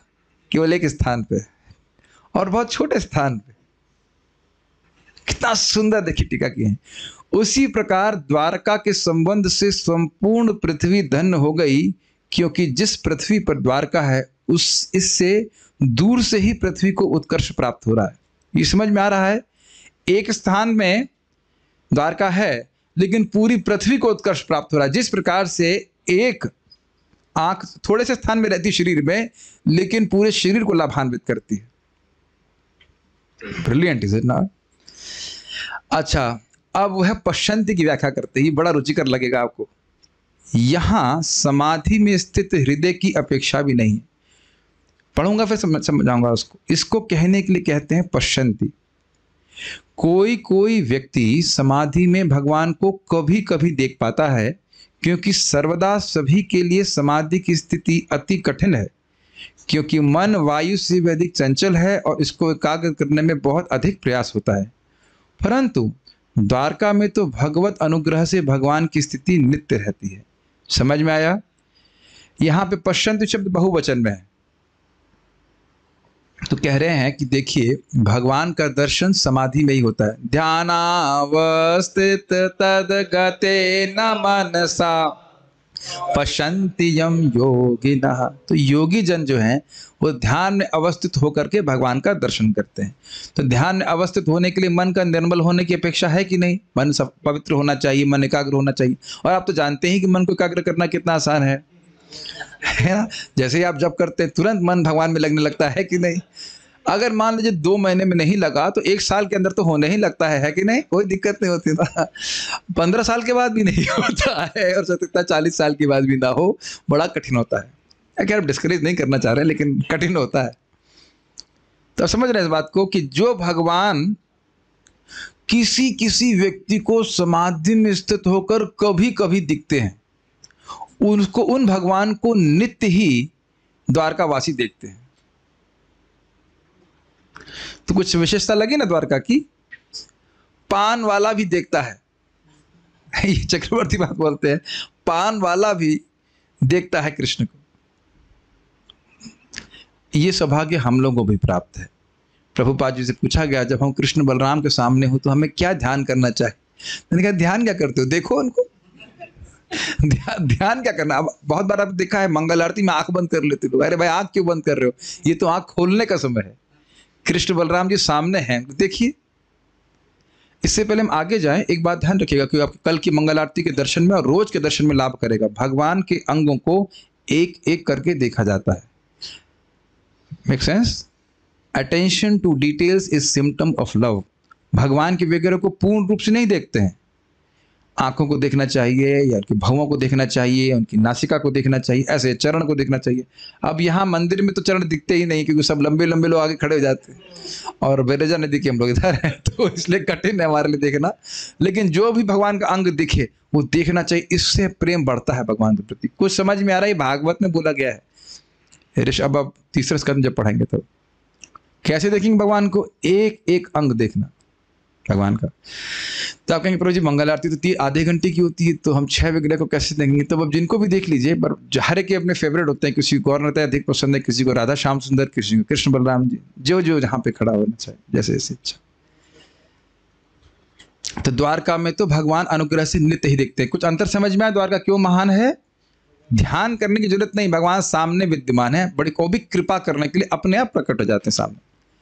अब देखिए, स्मितावलोक, स्मित मतलब मुस्कान और अवलोकन मतलब देखना, यानी कि अवलोकन मतलब कृपा दृष्टि, कृपा से युक्त अवलोकन से यह सूचित होता है कि भगवान अपने अवलोकन से अपनी भक्ति व ज्ञान प्रदान करते हैं। देखिए एक एक बात आपको प्रैक्टिकल अपने भक्ति के जीवन में अप्लाई होते हुए दिख रही है। भगवान के सामने जाना, भगवान बहुत प्रसन्न होते हैं, हम प्रणाम करते हैं तो भगवान प्रसन्न होकर के हमारे को भक्ति भी प्रदान करते हैं और हमारे हृदय के अज्ञान को नष्ट भी करते हैं, केवल देखने मात्र से। तो भले ही 1 दिन 2 दिन में आपको नहीं समझ में आता है, लेकिन बारंबार जाएंगे तो देखेंगे कि साल दर साल करते करते हमारी चेतना शुद्ध है। दिक्कत तो ये भी है कि हम सचेत नहीं रहते, है कि नहीं? हम खुद सचेत नहीं रहते कि इस समय हम कृष्ण बलराम के सामने, मैं कहूँगा, मैं सचेत नहीं रहता कि मैं कृष्ण बलराम के सामने। नथिंग टू बी डिस्करेज, करते करते करते करते। लेकिन हाँ, इसमें एक लाभ होगा कि अगर हम श्रवण करते हैं तो वो सचेतन अवस्था जल्दी प्राप्त हो जाती है। देखिए वस्तुतः बात ये है कि भगवान के सामने जब कीर्तन आदि हो रहा हो, बड़े निष्ठा से कीर्तन करना चाहिए, उसमें और कोई बात नहीं करनी चाहिए। ये मैं आपको नहीं, मैं अपने आप को बोल रहा हूँ। कभी कभी हम ऐसा करने लगते हैं, हमें नहीं करना चाहिए। जो बात है, कुछ बात है, उसको बाहर जाके कीजिए। जो भक्ति का अंग कर रहे हैं, स्पेशली जैसे भगवान का दर्शन करना है, तो उस टाइम दर्शन करना चाहिए। Does it make sense? जितना इस प्रकार से अपनी हम एनर्जी को लगाएंगे कि हम क्या करने के लिए गए हैं, तो उतनी मात्रा में आपको भक्ति का लाभ भी प्राप्त होगा। क्या मैं समझा पा रहा हूं मैं क्या कह रहा हूं? हम तुलसी आरती कर रहे होते हैं तो क्या लिटरली भीख मांग रहे हैं ना? सेवाधिकार दिए, भीख कैसे मांगी जाती है? अरे तुमने क्या किया? और तुलसी जी की आरती चल रही, क्या आपसे कोई ऐसी भीख मांगेगा आप देने वाले हैं? वो ठीक है, तुलसी देवी कृपालु हैं, लेकिन अपराध तो नहीं करना। अपराध नहीं, इसे प्रमाद कहते हैं। Does it make sense? ये मैं स्वयं गलती करता हूँ, तो इसलिए मैं अपने को बोल रहा हूँ, उस टाइम बात नहीं करनी चाहिए। इस पे कदम कानन महाराज बोल रहे थे, ऐसा नहीं है कि हम जब ध्यान पूर्वक नहीं करते, हम कुछ भी ध्यान पूर्वक नहीं करते, खाना भी ध्यान से नहीं खाते, मंगल आरती में भी ऐसे पूरे टाइम है कि नहीं, अचेतन अवस्था में चले रहते। खैर, हम इस बात पे बोल रहे थे कि भगवान भक्ति और ज्ञान प्रदान करने वाले हैं और सभी इंद्रियों में आह्लाद प्रदान करते हैं। कैसे? स्मितावलोकन से, मुस्कुरा करके प्रेम पूर्ण दृष्टि से देख रहे हैं तो भक्तों के हृदय में आनंद होता है। कभी कभी भक्त लोग भी यहाँ भी अनुभव करते होंगे, हमारी थोड़ी बहुत भक्ति जितनी भी है कि मंगल आरती में बहुत आनंद होता है, करना मित्रों तो रोज ही आनंद में रहते हैं, good, is a good devotee. But हम जैसे लोग, अपराधी लोग भी कभी कभी अनुभव करते हैं कि हाँ अच्छा लगता है ऐसे। स्वपति शब्द से सूचित होता है, बहुत ध्यानपूर्वक सुनिए, स्वपति, अरे भाई इतनी कृपा कृष्ण क्यों कर रहे हैं? स्वपति, अरे उनके स्वामी हैं। कोई डाउट करे कि कृष्ण कृपा करते हैं कि नहीं करते हैं, तो कह रहे स्वपति शब्द से सूचित होता है कि इसमें शंका दोष का भाव है। शंका नहीं करना चाहिए, कृष्ण तो उनके अपने, उन द्वारका वासियों के अपने स्वामी हैं, तो प्रेम पूर्वक देखते ही हैं, इसमें शंका मत कीजिए। वो खुद के, उनके स्वयं के पति हैं भाई। देख रहे कितना दूर दूर आचार्यगण सोच रहे हैं। और प्रजा से सूचित होता है कि भगवान उनका पालन करने वाले हैं। देखिए, ये आप लोग समझिए इस बात को। हम लोग देखिए, मतलब जो लोग जिनके बच्चे हैं वो समझ सकते हैं, हम भी नहीं समझ सकते, लेकिन जिनके बच्चे होते हैं वो जितनी बार बच्चों को देखते हैं तो क्या सोचते हैं। मैं छोटे बच्चों की बात कर रहा हूँ कि ये हमारे द्वारा पालित हैं। गलत तो नहीं बोल रहे हैं। कभी कभी बच्चा बड़ा भी हो जाता है, कभी क्या, हमेशा ही बच्चे बड़े होते हैं, उसके बाद भी माता पिता को लगता है कि नहीं ये खाना भी ठीक से आता नहीं है, ये कैसे रहेगा, इत्यादि इत्यादि। लेकिन विशेषकर छोटे बच्चे। और इसी से मुझे स्मरण आ रहा है कि श्रीमन चैतन्य महाप्रभु, हरिदास ठाकुर और सनातन गोस्वामी जी कहते हैं कि तुमको मैं अपने छोटे बच्चे की तरह देखता हूँ। मुझे कोई कुछ कह दे कोई दिक्कत नहीं है, लेकिन आप लोगों को कष्ट हो हम सहन नहीं कर सकते। ऐसे करके चैतन्य चरितामृत पढ़ेंगे। प्रजाकार समझ में आ रहा है कि ये तो मेरे पालित हैं, मतलब अपना संबंध भगवान वहां पे देख रहे हैं। और पति पद से, यानी पति पद से, पति शब्द से यह सूचित होता है कि भगवान ही द्वारका वासियों की एकमात्र गति है। गति मतलब शरण, पति मतलब स्वामी।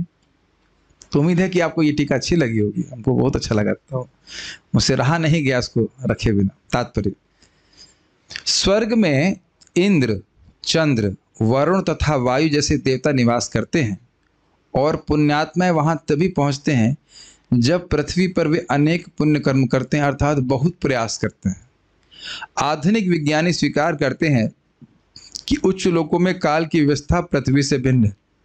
थ्योरी ऑफ रिलेटिविटी, उसकी व्याख्या नहीं कर रहे। इस प्रकार प्रामाणिक शास्त्रों से यह पता चलता है कि वहां पर आयु हमारी गणना के अनुसार 10,000 वर्ष है। इसकी व्याख्या मैंने करी थी कि क्यों यह स्वर्ग को श्रेष्ठ कहते हैं। आयु की दृष्टि से बहुत अधिक है। पृथ्वी के 6 मास स्वर्ग के 1 दिन के बराबर होते हैं।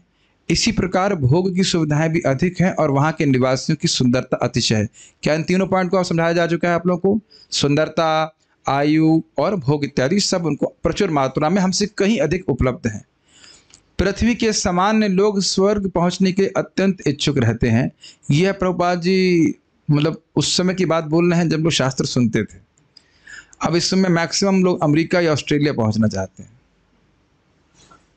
स्वर्ग में, इससे पहले हम आगे जाएं, क्या आप लोग जब कृष्ण भावना में नहीं आए थे, स्वर्ग के बारे में सुने जरूर होंगे, लेकिन कभी कोई व्यक्ति दिखा आपको स्वर्ग प्राप्ति के प्रयास करता हुआ? माय डियर अद्भुत कृष्णा एंड राम अवतार प्रभु, कभी आपने कुछ प्लानिंग करी है स्वर्ग जाने के लिए? लगता है मेरी आवाज सुनी नहीं रहा है। मैं अन्य भक्त मोहित प्रभु, ये आश्चर्य लग रहा है आपको? भगवान के धाम जाने का कोई प्रयास कर रहा हो तो भूल जाइए। स्वर्ग जाने का भी प्रयास करता हुआ कोई एक व्यक्ति मिला हो, आप बताइए, हाथ खड़ा कीजिए। यज्ञ आदि करते हैं, आपने देखा घर में करते हुए, उनसे पूछो क्यों करते हैं? हाँ, करना चाहिए। कलयुग में भी आपको स्वर्ग प्राप्ति करने के लिए प्रयास करने वाला व्यक्ति भी नहीं मिलेगा। आपको है नेपाल में से कोई? हाँ, नरक की प्राप्ति करने के लिए तो खूब प्रयास कर रहा है, वो तो मना करेंगे तो भी करेंगे है कि नहीं? मना किया जाए कि भाई मत करो तो फिर भी करेंगे। पैसा खर्च कर करके नरक जाने के प्रयास ही हो रहा है। भक्त तो बोल रहे थे कि शराब पीना, मांस खाना, अवैध स्त्री संग करने में तो पैसा खर्च होता है ना, पैसा खर्च करके नरक जा रहे हैं। और हरे कृष्ण मंत्र तो फ्री में है, और फ्री में भगवान के धाम जाना तो वो नहीं करना चाहता। तो आप सोचिए कि कितना बड़ा शौक है आपके परिवार वालों के लिए कि आप भगवान के धाम जाना चाहते हो। आप बेचारे लोग समझते नहीं कितना बड़ा शौक लग रहा है। उनको स्वर्ग पे ही विश्वास नहीं है और भगवत धाम पे विश्वास करने वाले। उनको तो लगे कि इस्कॉन के बाबा लोगों ने आपको परेशान कर दिया, दिमाग खराब कर दिया। But they don't know. Prabhupada बोलते हैं कि जैसे सूर्य और चंद्रमा सत्य है, ऐसे ही भगवान का धाम सत्य है। समझ में आ रहा है बात? लेकिन ना श्रवण करने के कारण उनको लगता है कि लड़का कर क्या रहा है, समय क्यों बर्बाद कर रहा है, लड़का या लड़की जो भी कुछ है। मैं समझा पा रहा हूं कि मैं क्या कहना चाहता हूं। स्वर्ग की कोई धारणा नहीं है। आपने सुना है स्वर्ग और नरक यही है, हमने कहा नहीं, नरक वाली पिटाई तो नरक में ही मिलती है और स्वर्ग की मिठाई स्वर्ग में ही मिलती है। यहां कुछ नहीं मिलने वाला इस प्रकार। ये सब नहीं कि स्वर्ग और नरक यही, बस जो व्यक्त है उसी की उपासना करता रहता है व्यक्ति, ऐसा नहीं है। तो प्रभुपाद जी कह रहे हैं कि जब लोग शास्त्र सुनते थे तब वह स्वर्ग जाने की इच्छा करते थे। पृथ्वी के सामान्य लोग स्वर्ग पहुंचने के लिए अत्यंत इच्छुक रहते हैं, क्योंकि उन्होंने सुन रखा है कि पृथ्वी की अपेक्षा वहां जीव को अधिक सुविधाएं प्राप्त होती हैं।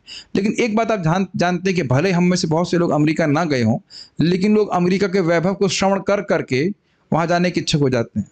अब वहां पे वैभव है तो ऐसा तो बड़ा नहीं कहा जा सकता है, लेकिन आप गए हैं क्या पता नहीं। मैं तो हाँ यूके गए, कहीं कोई स्थान में कुछ नहीं, सब एक जगह, सब एक ही जैसा है, कुछ अलग नहीं, सब एक ही जैसा, कोई अंतर नहीं।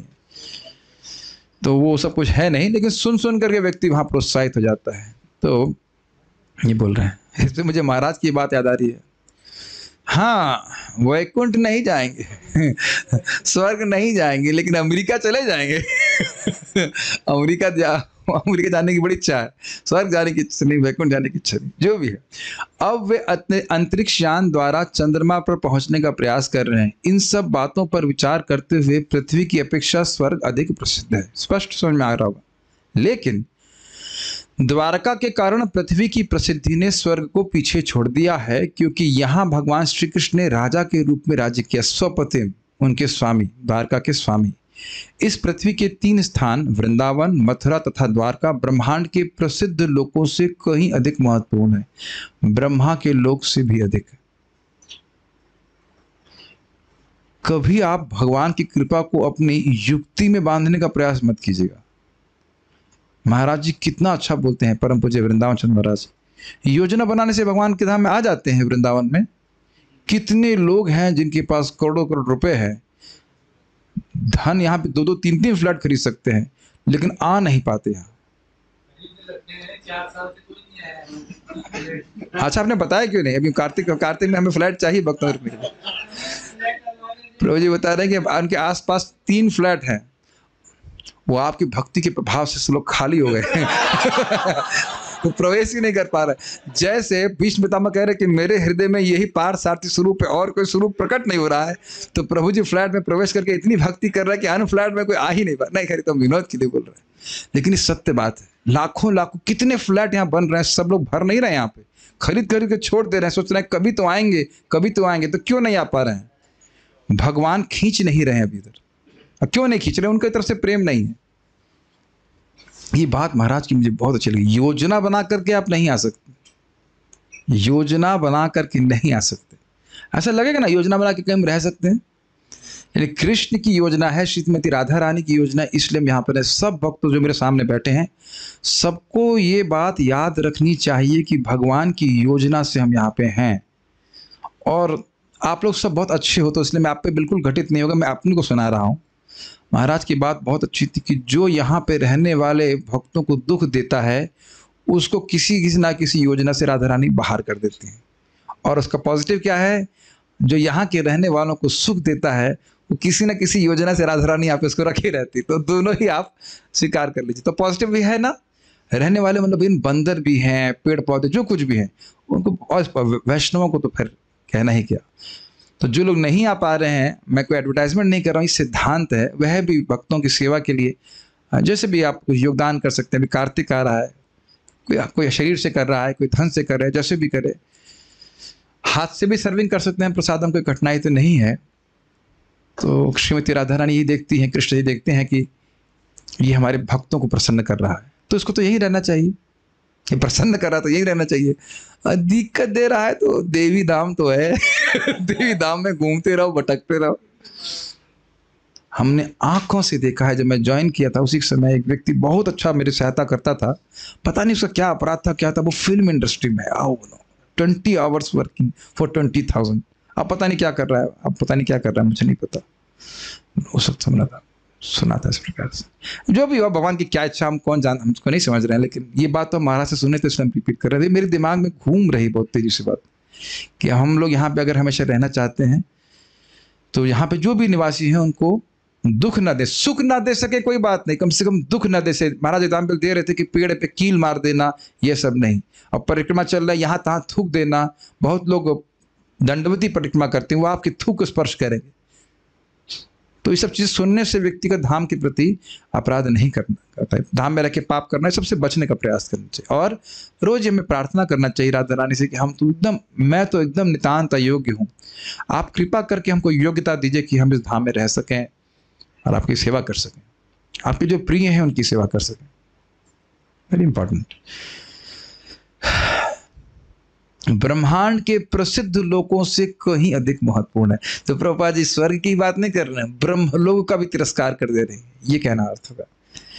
ये तीनों स्थान इसलिए निरंतर पवित्र हैं क्योंकि जब भी भगवान अवतरित होते हैं तो विशेषकर इन्हीं 3 स्थानों में अपनी दिव्य लीलाओं का प्रदर्शन करते हैं। वैसे आप जानते हैं भगवान हमेशा रहते हैं, लेकिन कुछ कुछ समय में अपने लीला को प्रदर्शित करते हैं और इन्हीं स्थानों पे करते हैं। ये निरंतर भगवान के पवित्र स्थल हैं और आज भी भगवान के यहाँ दृष्टिगोचर न होने पर भी भक्तगण उन पवित्र स्थानों का लाभ उठाते हैं। इसकी व्याख्या हम कल भी कर चुके हैं। यद्यपि भगवान दृष्टि से ओझल हो गए हैं, लेकिन क्योंकि भगवान नित्य वर्तमान है इसलिए उनका ध्यान करते हैं, कीर्तन करते हैं। इसमें कोई असंगत बात नहीं कि भगवान तो हमेशा ही रहने वाले हैं। भगवान सभी जीवों की आत्मा है, स्वपतिन की व्याख्या कर रहे हैं, और वे चाहते हैं कि सारे जीव अपने स्वरूप में रहकर उनके सानिध्य में दिव्य जीवन में भाग लेते रहें। ये कुछ समझ में आया? जैसे कि पिता चाहता है एक उनका बच्चा मान लो खो गया हो और वो गरीबी में पड़ा हो, तो पिता चाहेगा ना कि वापस आ जाए। हम लोगों को लगता है कि बहुत भगवान हमारी योग्यता देख रहे हैं। छोटे बच्चे की क्या योग्यता होती है बताइए? सहज माता का पिता का ममता होती है, उसको अपने पास वापस ले लेते हैं। थोड़ा विचार कीजिएगा। अभ्यास से योगेन ततो माम क्षप्तुम धनम जय। गीता में भगवान कहते हैं कि अगर तुम मेरा निरंतर स्मरण नहीं कर सकते तो अभ्यास योग करके मुझे प्राप्त करने की इच्छा को प्राप्त करो। सुनाई पड़ा मैं क्या कह रहा हूं? हम भगवान के धाम जाने के लिए हमें क्या चाहिए? इच्छा। हम इधर, हमारी खुद की इधर रहने की इच्छा है इसलिए यहाँ पे हैं। मैं मतलब वृंदावन धाम की बात नहीं कर रहा हूँ, भौतिक जगत की बात कर रहा हूँ। श्रील प्रभुपाद जी के लेक्चर में कहते हैं हम यहाँ क्या कष्ट दे रहे हैं बताइए? जो मंदिर में भक्त लोग रह रहे, शुभम श्री हरि प्रभु, क्या कष्ट दिया हमने आपको? कोई कष्ट नहीं दिया। भगवान न करे आपको फिर जाए वापस, दिवाली में भी नहीं। तो फिर भी लोग घर भाग रहे हैं। और जब बताइए घर वालों ने सुख क्या दे दिया? यहाँ तो भगवान के बारे में ही बोल रहा हूँ। अगर आप देखें और डांटता भी कम हुआ तो डांट नहीं रहा, वो भी कम करती है। क्या कष्ट है बताइए? फिर भी लोग छोड़ के जाते हैं। और चलिए धाम की बात अलग है, भक्ति करने से कौन सा कष्ट हो रहा है? तो ये जो है ना, भगवान पे दोषारोपण मत कीजिए। हमारी स्वयं की मूर्खता है कि हम भक्ति छोड़ के जा रहे हैं। कल एक माता जी बता रही थी कि उनकी बच्ची का स्कूल में एडमिशन नहीं हो पाया तो रो रही थी, कह रही मैं भागवत में नहीं आऊंगी। और जैसे भागवत में आई तो प्रसन्न हो गई। तो भागवत का अपना प्रभाव है ना। मैं तो नहीं जान रहा हूं कि उसके दुख को निवृत्त करने के लिए भागवत बोलूं, मुझे तो नहीं पता। भागवत का स्वभाव ही है कि शोक मोह भयापह, लेकिन श्रवण नहीं करेंगे तो अब उसके लिए भगवान को दोषी देंगे। मैं खाली ये बोलना चाहता हूं कि भगवान हमारी हर प्रयास को गिनते हैं और वो चाहते हैं कि हम वापस आए। इससे कुछ बल नहीं मिल रहा आप लोगों को कि कृष्ण बलराम चाहते हैं कि आप वापस उनके पास चले जाइए। ये बहुत आसान बात नहीं जो मैं क्या कह रहा हूं समझने के लिए। बार बार हमको लगता है कि कृष्ण क्या हमको स्वीकार करेंगे? मुझ जैसे नीच व्यक्ति को कृष्ण स्वीकार करेंगे? अरे नीच हो, मल हो, कुछ भी हो, वह आत्मा के ऊपर नहीं, वह आत्मा के प्रति हैं। स्वपतिन की व्याख्या समझ रहे हैं? वो आपको देख रहे हैं। जैसे जो द्वारका वासियों पर घटित है वह आप सबके ऊपर घटित है। My dear devotees, my dear devotees, समझिए, जब आप कृष्ण बलराम के सामने जाते हैं, कृष्ण बलराम आपके ड्रेस नहीं देखते हैं, काला ड्रेस, मोटा ड्रेस, पतला ड्रेस, ये है ड्रेस, वो ड्रेस, समझ रहे मैं क्या कह रहा हूँ? वो शरीर नहीं देख रहे हैं, वह हमको देखते हैं, भले ही हम उनको अभी नहीं देख पा रहे हैं, वह तो असमर्थ नहीं है ना। मेरी भाषा समझ में आ रही है जी? ये बहुत प्रेरित करता है। देखिए, मैं फिर से रिपीट करूंगा, किसी के पास जा रहे हैं और वो आपको देख के बहुत मुस्कुराए, तो आप नहीं आएंगे उसके पास? एक दिन कृष्ण ऐसे मालूम मुस्कान चेंज कर दें, कहें तो आप डर जाएंगे, अरे क्या होगा भाई, ये तो बड़े सर्वशक्तिमान है और ऐसे क्यों देख रहे हैं मेरी तरफ, मैंने ऐसे क्या गलती करती? एक भी आपने कितना हो कोई पाप कर लिया हो, हम सबने कोई पाप कर लिया हो, कृष्ण के सामने जाते हैं, कभी कृष्ण ने कहा कि वो काम तूने क्यों किया? हमेशा कृष्ण मुस्कुराते रहते। वह तो यही देख रहे हैं कि अरे भक्त मेरे सामने आया है, मेरी सेवा कर रहा है, मेरी भक्ति करना चाहता है। मैं आप सभी से प्रार्थना कर रहा हूं, चाहे कितना भी पतन हो, चाहे कुछ भी हो, संकल्प ये ले लीजिए कि जो भी हो मैं कृष्ण की भक्ति नहीं छोड़ूंगा। कृष्ण कभी हमारा डार्क साइड नहीं देखते हैं, प्लीज समझिए इस बात को। और ये आप अपने ही पतनों पे हंसेंगे। पतना समझ, जो बच्चा भक्ति कर रहा है, इंद्रिय समेत कभी नहीं कर पाता, कभी गिर जाता है, कभी वो आप पे खुद ही हंसेंगे, अरे मैं ऐसे कैसे गिर सकता था, वो सच अ फूलिश थिंग। भगवान केवल यही देख रहे हैं कि ये मेरी भक्ति करने का प्रयास कर रहा है। भगवान डार्क साइड भक्त का नहीं देखते और हमने भी नहीं देखना है। बस ये देखना है कि एक भक्त सिंसियरली भक्ति करने का प्रयास कर रहा है। ठीक है? तो प्रभु जी आप हमको इतना डांटते क्यों हैं? आप लोगों को थोड़ा कहीं कहीं कुछ सिंसियरिटी में कुछ कमी लगती तो इसलिए, वो हमारा कर्तव्य। वैसे तो आजकल काफी दिन से नहीं डांट रहा हूँ ना। नहीं टाइम नहीं मिलता, यही सही शब्द है, टाइम नहीं मिल रहा आजकल। इतना पढ़ना पढ़ाना रहता है कि टाइम ही नहीं मिलता है। मैं तो टाइम ढूंढ रहा हूँ लेकिन समय नहीं मिल रहा है। उनका आकर्षक रूप तथा उनकी मधुर मुस्कान प्रत्येक के, बहुत सुंदर, प्रभुपाद जी का प्लीज तात्पर्य सुनिए, बहुत सुंदर तात्पर्य। उनका आकर्षक रूप तथा उनकी मधुर मुस्कान प्रत्येक के हृदय में घर करने वाली, कितना सुंदर व्याख्या है। कुछ समझ रहे हैं? कृष्ण का सुंदर मुस्कान है, उनका रूप है, वो एक बार हृदय में फंस गया तो वो जाता नहीं है। आप लोगों को फिर लग रहा हो कि हमारे हृदय से चला जाता है, लेकिन देखते रहिए, देखते रहिए, देखते रहिए।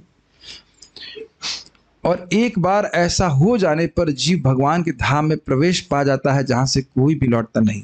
कुछ समझ में आया? एक बार ये रूप फंस गया हृदय में तो फिर वो उसी का स्मरण करेगा, भगवान के पास तो जाएगा स्वाभाविक से, भगवान का स्मरण करते हुए। इसकी पुष्टि भगवत गीता में हुई है, अंतकाले चमामेव इत्यादि से। अंतकाल में जो भगवान का स्मरण करता है वो भगवान के पास चला जाता है। मैं फिर से ये बात रिपीट करूंगा, याद रखिए कि हमारे सारी सेवाओं का प्रयोजन ये है कि हम कृष्ण का स्मरण करें। Does it make sense? क्यों? ताकि ये स्मरण का संस्कार बनता रहे और मृत्यु के समय भगवान का स्मरण करें। क्यों श्रीनाथ जी? मृत्यु के समय भगवान का स्मरण करने की क्या जरूरत है? क्योंकि भगवान के पास हमेशा हमेशा के लिए चले जाएंगे। Is it getting clear?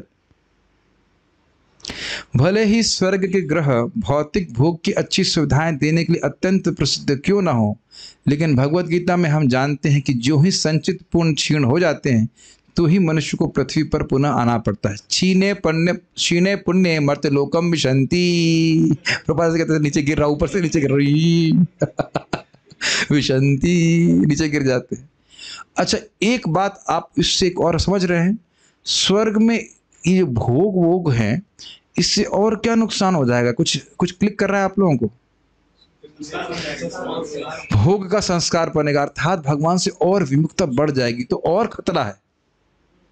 आपने देखा हो कि जिन लोगों को बहुत भोग प्राप्त होते हैं उनकी भगवान की भक्ति में इतनी रुचि नहीं होती है कि नहीं? अब आप सराओं के बीच में भागवत क्लास देने में तो दिक्कत आएगी ना है कि नहीं? समझ गए ना? ये आप लोग नल कुबेर की कहानी से जानते हैं ना, धन बहुत अधिक होने से मद चढ़ जाता है दिमाग में। द्वारका स्वर्गलोक से इसलिए अधिक महत्वपूर्ण है क्योंकि जिस किसी को भी भगवान की स्मित चितवन, स्मित मतलब भगवान मुस्कुरा रहे हैं और चितवन मतलब कृपा पूर्ण दृष्टि, तो स्मित चितवन की प्राप्ति हुई, उसे क्या लिखा है इसमें? उसे इस सड़ी गली सड़ी गली, जैसे हमारे कारणामत लोग कहते हैं ये क्या सड़ा गला टमाटर लेके हटा उसके पास। आप समझ में आ गया? All examples from devotee kitchen. उसे इस सड़ी गली पृथ्वी पर फिर से नहीं आना पड़ता, जिसे भगवान ने भी दुख का स्थान बताया है। कितना अमेजिंग है। प्रभुपाद जी एक डस्टबिन को देखे थे, बहुत बड़े डस्टबिन को, वो अमेरिका में कहे ये पूरा जगत इस डस्टबिन में डाल देना चाहिए। अब देखो, जब ऐसे शब्द सुनेगा व्यक्ति, तो जो भी सुनेगा, क्योंकि हम बहुत से लोग ऐसे प्रीचिंग कर रहे हैं ना, तो वो अपनी भौतिक आसक्तियों को कवर करने का प्रयास करते हैं, प्रेम और ये और मतलब जिसे कहते हैं लीपापोती करने का प्रयास करते हैं बहुत, और पारिवारिक आसक्ति इत्यादि जो भी कुछ करना चाहते हैं। लेकिन प्रभुपाद क्या कह रहे हैं कि सड़ी गली पृथ्वी फिर से नहीं आना पड़ेगा। ऑब्वियसली मैं भक्तों की परिवार की बात नहीं कर रहा, जहाँ भगवान सब भक्त हैं, भक्ति करते हैं, अलग बात है। स्पेशली भौतिकतावादी स्नेह संबंधों का क्या प्रयोजन है बताइए? सड़ी गली पृथ्वी। अब आप कहेंगे अरे यहाँ तो कह रहे हैं कि पृथ्वी का यश स्वर्ग से भी अधिक है, तो वो एक कंटेक्स्ट में प्रभुपाद जी बोल रहे हैं। अन्यथा पृथ्वी में कोई गुण नहीं है, लेकिन द्वारका है तो इसलिए बहुत शेष करेगा। न केवल यह पृथ्वी अपितु ब्रह्मांड के सारे लोक दुख के स्थान है, क्योंकि ब्रह्मांड के किसी भी लोक में न तो शाश्वत जीवन है, स्पष्ट है, न शाश्वत आनंद है और न शाश्वत ज्ञान है। और ये सब आध्यात्मिक जगत में इसकी व्याख्या करने की जरूरत है, समझ गए? जो व्यक्ति भगवान की भक्ति में सेवा में लीन रहता है, उसके लिए उपर्युक्त तीनों स्थानों द्वारका, मथुरा या वृंदावन में से किसी एक में रहने की संस्तुति की जाती है। अब देखिए, हम थोड़ा सा बात, थोड़ी कंट्रोवर्सी उठाना चाहते हैं। बहुत से लोग इस्कॉन में अलग अलग प्रकार के भक्त हैं, और वह भक्तों को निराश करते हैं और निरुत्साहित करते हैं कि वृंदावन नहीं आना चाहिए, और बहुत से भक्त लोग कहते हैं कि आना चाहिए। अब सबके मतामत एक तरफ, मैं अपनी व्यक्तिगत बात करूं तो जो प्रभुपाद जी कह रहे हैं उसको स्वीकार करना चाहिए। सबके अपने अपने मत हैं, अपनी श्रद्धा है, उसके अनुसार करें। प्रभुपाद जी ने क्या कहा है यहाँ पे? जो व्यक्ति भगवान की भक्ति में सेवा में लीन रहता है, उसके लिए उपर्युक्त तीनों स्थान द्वारका, मथुरा या वृंदावन में से किसी एक में रहने की संस्तुति की जाती है। एक इंपॉर्टेंट बात है, भक्ति सेवा में यहाँ आकर के पैसा कमाना यह उद्देश्य नहीं होना चाहिए। स्पष्ट समझ में आ रहा है? यहाँ आए हैं केवल भक्ति करने के लिए, तो ये बात एकदम सही है। अगर कोई कह रहा है कि तुम अब जाओगे वहां भोग करोगे, तो वो बात उनकी सही है कि वृंदावन में आकर के भोग प्राप्ति करने का प्रयास कर रहा है, तो वह उचित नहीं है। लेकिन अगर भगवान की सेवा करने में लीन रहना चाहता है, बस भगवान की सेवा ही करना है, तो बिल्कुल सही है। अब आप कहेंगे प्रभु जी हम लोग वर्क फ्रॉम होम कर रहे हैं, लेकिन आप यहाँ पैसा कमाने के लिए नहीं आए हो, यहाँ भक्ति करने के लिए आए हो, तो वो ठीक है, मतलब उसमें कोई दिक्कत नहीं।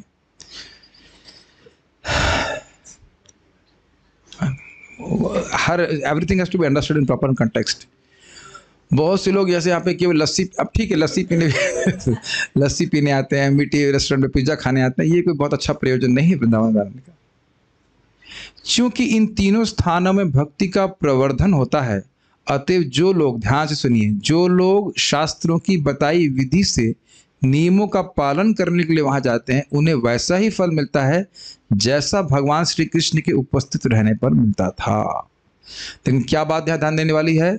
शास्त्र की बताई विधि विधान से मंगल आरती करना, जप करना, भागवत श्रवण करना, खुला घूमना, ये कोई बहुत संस्तुत नहीं किया जा रहा है। थोड़ा से पहले आगे जाएं, इस बात को समझ लीजिए। देखिए, अनुगत स्वीकार करने का बहुत बड़ा लाभ है। अगर व्यक्ति मनमाने तरीके से भक्ति करेगा, तो आप क्या कर रहे हैं? खटखट,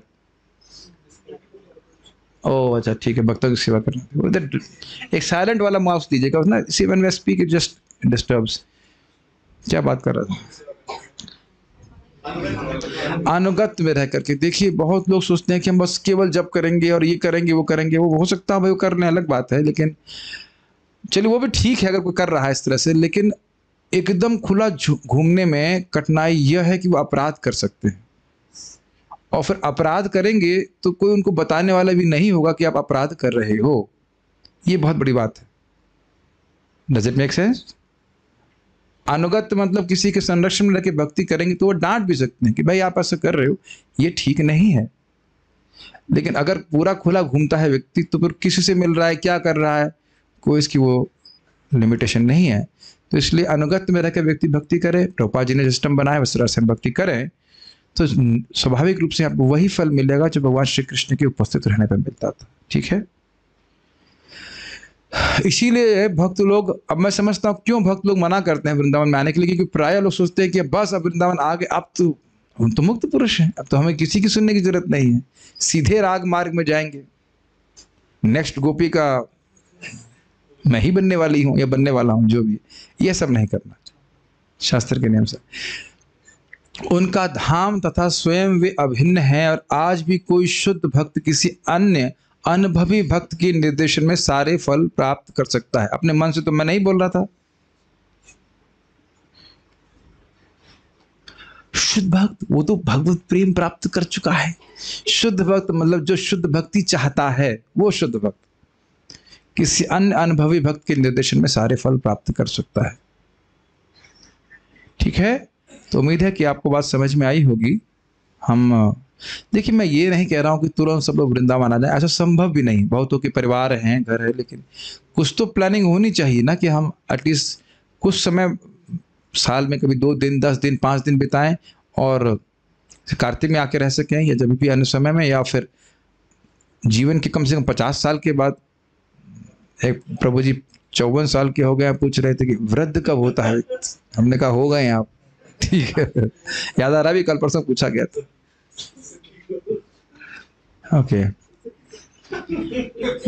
यहाँ के लोगों को दुख देने का मतलब क्या है? हम उनको सुख देने के लिए क्या कर सकते हैं? जैसे बताया गया था कि पेड़ों को नुकसान नहीं देना करना चाहिए, यथासंभव चींटी इत्यादि को भी नहीं मारना चाहिए। अब कुछ तो मर ही जाएंगे, अब चलने से हम नहीं रोक सकते। जितना हो सके हिंसा नहीं करनी चाहिए, और वैष्णवों को जो वहाँ पे रह रहे हैं, भक्त लोग रह रहे हैं, उनको भी कष्ट नहीं देना चाहिए। कष्ट देने की बात क्यों सोच रहे हो? सुख देने के बारे में क्यों नहीं सोचते कि सुख देना चाहिए? अरे और कुछ ना करने, कम से कम वाणी से तो दुख ना दें। महाराज जी कितनी बार बोल रहे हैं इस बात को, लोग कितने दुखी हैं पहले ही, और वाणी से बोलने में क्या, किसी को वाणी से प्रेम से बोलने में क्या कठिनाई है? लेकिन व्यक्ति वह भी नहीं बोलना चाहता है कि नहीं? और कोई प्रश्न नहीं? केशव से कपड़ा बोल रहे 55। ठीक है, ठीक है, तो हम लोग यहाँ रुक रहे हैं। अब हम कुछ प्रश्न लेंगे। श्लोक के अनुसार व्याख्या कीजिए, पृथ्वी लोक का यश किसके कारण बढ़ रहा है और क्यों? ईश्वर यशस तिरस्करी कुशस्थली यत प्रजा स्व, अरे इतना ज्यादा बोल दिया, पूरा श्लोक ही रख दिया। स्वपतिम नित्यम पश्यन्ति स्म। चलिए ठीक है, उसके कुछ कुछ भाग को हम उम्मीद करते हैं कि भक्तों बता पाएंगे। पृथ्वी लोक का यश, ये क्या हो रहा है? ये डबल कैसे हो गया? क्रोम से आ रहा है, दोबारा आ गया बात। श्लोक के अनुसार व्याख्या कीजिए कि पृथ्वी लोक का यश किसके कारण बढ़ रहा है और क्यों? तो एक एक शब्द को देखिएगा। Let's see what Zoom devotees want to answer. कोई नहीं होता स्व, okay, will give chance Sarvesh prabhu because they get chance only on Saturday and Sunday. Please go ahead prabhu. Yes Krishna prabhu ji, आपकी आवाज थोड़ी कम आ रही, माइक को पास में। हाँ बोलिए। यहाँ पे क्योंकि पृथ्वी पे द्वारिका के उपस्थित होने के कारण स्वर्ग से जो है इसका मान ज्यादा बढ़ रहा है पृथ्वी का। हाँ, लेकिन यहाँ पे शब्द है स्वर यशस तिरस्करी, ये तो ठीक है। कुशस्थली अर्थात द्वारका, और यत प्रजा स्वपतिम नित्यम पश्यन्ति, इसको कुछ व्याख्या कर सकते हैं? जी जी, यहाँ पे एक तो यह है कि अनुग्रह प्रेषित करने के लिए भगवान, वहाँ के जो प्रजा है उस पे अनुग्रह प्रेषित करने के लिए भगवान उपस्थित हुए। अनुग्रह देने के लिए, भेजने के लिए भगवान वहां पे द्वारका में नित्य रहते हैं, इसलिए श्रेष्ठ है। और दूसरा कारण यह है कि अपनी जो मृदु मुस्कान धारण किए हुए स्वरूप है भगवान का, वो प्रजा जो है वो निरंतर देखती रहती है वहाँ। हाँ, यानी मृदु मुस्कान भगवान की स्मितावलोकन, और भगवान उसका दर्शन, भगवान का दर्शन इस प्रकार से करती रहती है। ठीक है, दूसरा प्रश्न,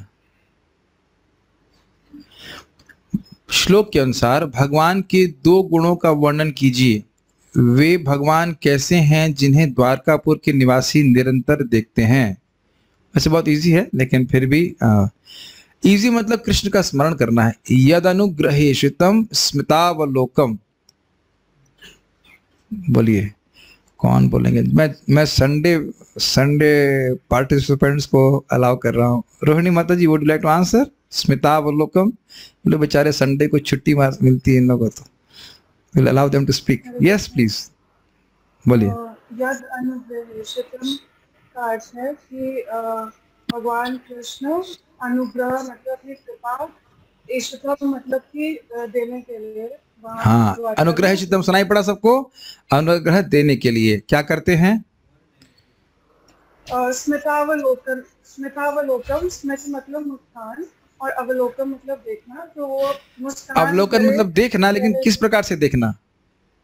मुस्कुराते हुए, कृपा दृष्टि से। हाँ, कृपा दृष्टि से मुस्कुराते हुए भगवान को देखते हैं, ऐसे भगवान को देखते हैं। ठीक है, गुड। नेक्स्ट,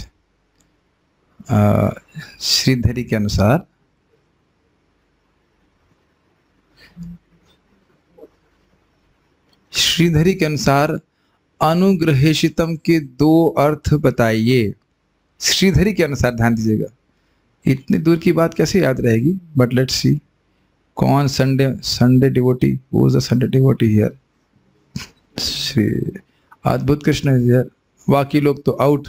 तो ये हम प्रश्न यहाँ सामने के भक्तों से डाल रहे हैं। प्रश्न देखिए फिर से। अनुग्रहेशितम के 2 अर्थ बताइए श्रीधरी के अनुसार।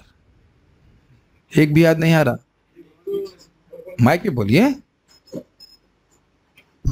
एक तो भगवान अनुग्रह करने के लिए है, अनुग्रह देने के लिए। अनुग्रह प्रेषितम, ईशित मतलब प्रेषित, भेजने के लिए। अनुग्रह देने के लिए भगवान दर्शन कर देते हैं। और अनुग्रह ईशितम, अनुग्रह प्राप्त करने के लिए, अनुग्रह की इच्छा से, इष्ट को प्राप्त करने के लिए वह भगवान का दर्शन करते हैं।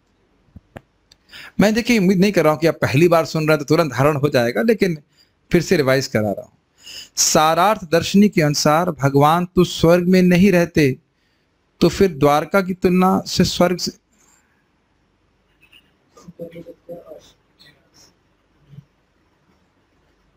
समझ में आया। ठीक है, भगवान तो स्वर्ग में नहीं रहते। बहुत सुंदर प्रश्न रखा गया है। भगवान तो स्वर्ग में नहीं रहते हैं, तो द्वारका की तुलना स्वर्ग से करने का क्या आशय है? ये देखते हैं कि कौन उत्तर दे पाता है। हाँ, आप समझ गए। बाकी लोग प्रश्न समझ में आ रहा? प्रश्न बड़ा डाइसी है। भगवान कृष्ण तो स्वर्ग में रहते नहीं है, तो स्वर्ग की तुलना द्वारका से क्यों की जा रही है? शशिकांत प्रभु, आपका नेट डाउन रहता है, आपकी आवाज नहीं सुनाई पड़ती है। बीजन प्रभु, आप एक बहुत बड़ी गलती कर रहे हैं कि कथा भी सुन रहे हैं और जप भी कर रहे हैं और वीडियो भी ऑन कर रहे हैं। अगर आपसे मैं पूछ लूं कि आप इसका उत्तर बताइए तो नहीं कर पाएंगे। देख रहे हैं गलती? 2 मुख है आपके पास कि एक मुख से सुन लेंगे, एक मुख से जप कर लेंगे। शिव जी हो गए आप, और फिर वीडियो भी ऑन करते हैं। यही गलती करते हैं लोग। कथा भी चल रही है, जप भी चल रहा है, और दोनों चीज में मन नहीं लग रहा है, और फिर दोनों जगह से प्रगति नहीं हो रही। चलिए, मैं सोच रहा था कि नहीं, मेरा संकल्प तोड़ देते हैं लोग। डांट खाने वाला काम जरूर करते हैं। कोई बात नहीं, मैं नहीं डांटूंगा तो कौन डांटेगा? तो मैं डांटा अवलोकन करता रहता हूँ, डांट के लिए देखता रहता हूँ। भाई एक काम कर रहे हैं, इसको अच्छे से करिए। 2-3 जगह काम मत फंसाइए। जब कर रहे जब करिए, कथा सुने तो कथा कोई एंटरटेनमेंट नहीं एकमात्र। चलिए ठीक है। Revati Mata ji is giving the answer by okay. Radha Verma Mata ji, finally she wants to speak. Let's see, बोलिए। हरे कृष्णा प्रभु जी, आवाज आ रही है? हाँ जी। ये जो इसमें बताया गया है सारा दर्शनी के अनुसार कि ये जो बोला जा रहा है, ये लोक रीति के अनुसार बोला जा रहा है, सिद्धांतिक नहीं है। सिद्धांतिक तौर पे जो हम अगर देखना चाहें कि स्वर्ग की तुलना तो हो ही नहीं सकती द्वारका से, किसी भी रूप में नहीं हो सकती, क्योंकि द्वारका में तो भगवान का निरंतर वास है, स्वर्ग में नहीं वास करते हैं वो। तो इसलिए हाँ ठीक है, आप समझ तो रही हैं, लेकिन पूरा नहीं स्पष्ट कर पा रहे, क्योंकि आपने अच्छा प्रयास किया। और कोई भक्त लोक रीति, चलिए लोक रीति से बोल रहे, लेकिन लोक रीति का एक्सप्लेनेशन क्या है? लोक रीति का एक्सप्लेनेशन ये है कि इस पृथ्वी को दुखालयम कहा गया, कि इस जगत के, इस ग्रह के हर इस ग्रह के हर जगत में दुख ही दुख है। इस जगत के हर ग्रह में दुख ही दुख है, तो स्वर्ग भी दुख का घर है। तो दुख के घर को द्वारका से कैसे कंपेयर कर देंगे? द्वारका में तो अतिशय अनंत सुख है, लेकिन क्योंकि सामान्यतः स्वर्ग को पृथ्वी से बेटर बोला जा रहा है, इसलिए ऐसा बोला जा रहा है। ठीक है, समझ में आ गया? मैं समझ रहा हूँ, वो समझ में आ जाता है, लेकिन व्यक्त करने में दिक्कत आती है। Okay, next question. ये बहुत डाइसी क्वेश्चन था। श्री सुबोधिनी के अनुसार स्वर्ग की तुलना में द्वारका की उत्कर्ष का वर्णन कीजिए। ये तो इंटरेस्टिंग है। तो let's see who want to answer. Prem Krishna, oh you want to answer? Yes, go ahead. Yes yes yes please. नहीं नहीं, ये नामाभास था। कुछ आप बताइए, कुछ प्रेम कृष्ण प्रभु जी। हाँ, स्वर्ग में देवता है, पर द्वारका में तो देवादिदेव कृष्ण है। Very good. और स्वर्ग में अप्सराएं है और द्वारका में लक्ष्मी है। ठीक है, ब्रह्मचारी आना है इसका।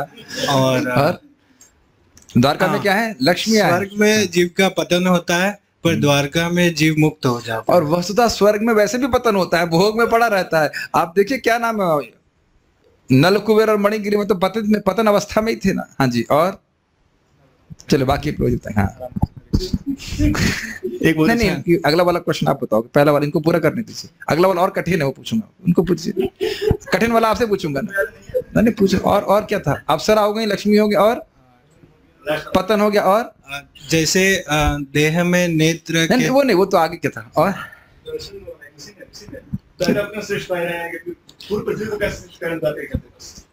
नहीं, स्वर्ग और द्वारका की बात कर रहे थे ना। ठीक है, ऐसा ही बोला आपने।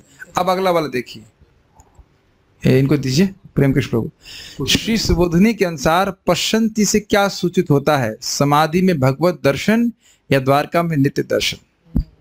बताइए। मतलब ध्यानावस्था में लोग मतलब बहुत साल तपस्या करते हैं, फिर भी भगवान को कभी कभी देखते हैं। बहुत साल तपस्या करते हैं, थोड़ा सा जोर से धीरे से बोलिए। बहुत साल तपस्या करते हैं, समाधि में स्थित रहते हैं, फिर क्या होता है? फिर भी भगवान को कभी कभी देखते हैं। फिर भी भगवान को कभी कभी देखते हैं। और यहाँ है शब्द पश्यंती और नित्यम पश्यंती। हाँ, और द्वारका में भगवान को बहुत सारे मतलब सारे लोग देखते हैं, और जैसे कि पान वाला भी देखता है। पान वाला भी देखता है। आप पान वाला भी बन गए द्वारका के, तो जीवन सफल हो गया। ठीक है, गुड। श्री सुबोधिनी के अनुसार, ये हम जूम के डिवोटीज पे आ रहा है प्रश्न, ध्यान से सुनिए। स्मितावलोकम से क्या सूचित होता है? स्मितावलोकम से क्या सूचित होता है? ओके, यस, कौन उत्तर देना चाहते हैं? ईशा माता जी, आप लोग मेरठ से, कुछ लोग मेरठ में भगवान बोलते हैं, बोलने का अधिकार नहीं दिए क्या? गायब हो गई तो ठीक है। ईशा माता जी कुछ बोलना चाहती हैं आप? कई दिन से बोले, उनके लिए अलग से फ्रेम बनाऊं। हाँ बोलिए। स्मितावलोकम नहीं समझ रही हैं? बोलिए। हाँ सुनाई पड़ रहा है, बोलिए। नहीं जान रहे हैं, कोई बात नहीं। हाँ। Okay, no problem. Disconnection. Where is Amok? कहाँ है? दिख नहीं रहा मेरे को। हाँ ये रहा, ठीक है। जनरली आप व्हाइट शर्ट पहनते, तो मैं व्हाइट ढूंढ रहा था। हाँ बोलिए। I have colour blindness. हाँ जी बोलिए। हरे कृष्ण। हाँ बोलिए। प्रभु जी, स्मितावलोकन से मतलब है कि भगवान अपने अवलोकन से अपनी भक्ति व ज्ञान प्रदान करते हैं। एक और, इंद्रियों में आह्लाद प्रदान करते हैं। बोलो। इंद्रियों में आह्लाद। सारी इंद्रियों में आह्लाद, आनंद देने वाले होते हैं दोनों तरह, केवल देखने मात्र से। ठीक है, गुड। सदाशिव प्रभु, आपका लग रहा है कि वेबकैम खराब हो गया, इसलिए आप वीडियो ऑन करके नहीं बोलना चाहते। ठीक है। हम आपका स्मितावलोकन कैसे प्राप्त करेंगे अगर आप वीडियो ऑफ रखेंगे तो? चलिए, श्रील प्रभुपाद जी के तात्पर्य से, चाहे स्वर्ग में, ये देखिए बहुत महत्वपूर्ण है, नहीं तो ये पूरा श्लोक गायब हो जाता है। आपने देखा है क्लास के बाद हम रिवीजन ना करें तो ऐसे गायब हो जाता है जैसे गधे के सर से सींग, है कि नहीं? एकदम से गायब हो जाता है। थोड़ा रिवाइज कर लेंगे तो कुछ बात याद रह जाती है, इसीलिए याद रह रहा है आप लोगों को। ऐसा मत सोचिए कि हम बिना प्रयोजन के कर रहे हैं। श्रील प्रभुपाद जी के तात्पर्य से, चाहे स्वर्ग में कितनी भी भोग की सुविधाएं हों और जीवन की अवधि कितनी भी लंबी हो, तो भी एकत्रित पुण्यों के क्षीण हो जाने पर जीव को पुनः सड़ी गली पृथ्वी पर गिरना पड़ता है। तो फिर जीव को किसकी प्राप्ति का प्रयास करना चाहिए?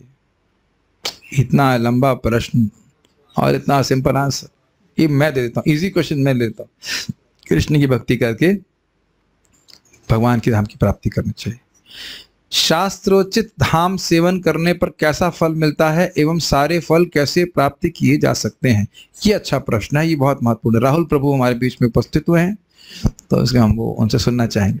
हम रोज आप लोगों को देख करके याद आता है कि मुझे कॉर्डलेस रखना है ताकि पीछे जो ब्रजवासी हैं उनको भी हम पकड़े, लेकिन वो चुपचाप बैठे रहते हैं, उनको मौका नहीं मिलता बोलने का। I just order it today only. Okay, let's see, बोलिए। फल सेम वैसा ही मिलता है जैसा भगवान के स्वयं उपस्थित होने जी हाँ, फल वैसा ही मिलता है, क्योंकि सबके मन में भाव आ रहा होगा, अरे द्वारकावासी तो कृष्ण को देखते हैं और हम नहीं देख पा रहे हैं। तो ना जी ना, आपको भी वही फल मिलेगा जो कृष्ण के साक्षात उपस्थित होने पे व्यक्ति को प्राप्त होता है। प्रतिमा नहीं तुम ही साक्षात ब्रजेंद्र नंदन, वही फल प्राप्त होता है कृष्ण बलराम को। लेकिन एक छोटा सा पॉइंट है, श्रद्धा। जितनी अधिक हमारी श्रद्धा होगी उतना भगवान की कृपा हम पर होगी। क्यों? जब भगवान के सामने जा रहे हैं तो इस भावना में रहे कि नहीं, हम कृष्ण बलराम जी का दर्शन करने जा रहे हैं, हम केवल विग्रह का दर्शन करने नहीं जा रहे हैं, तो और अधिक लाभ प्राप्त होता है। हाँ जी। और अनुभवी भक्त के अनुगत्य में रह, यस, अनुभवी भक्त के अनुगत्य में रह के शास्त्र का नियमों का पालन करते हैं तो हम इस प्रकार से लाभ को प्राप्त कर पाएंगे। तो यहाँ पे रुकते हैं। ओके, और कोई प्रश्न तो यहाँ पे? ओके, ठीक है, तो यहाँ रुकते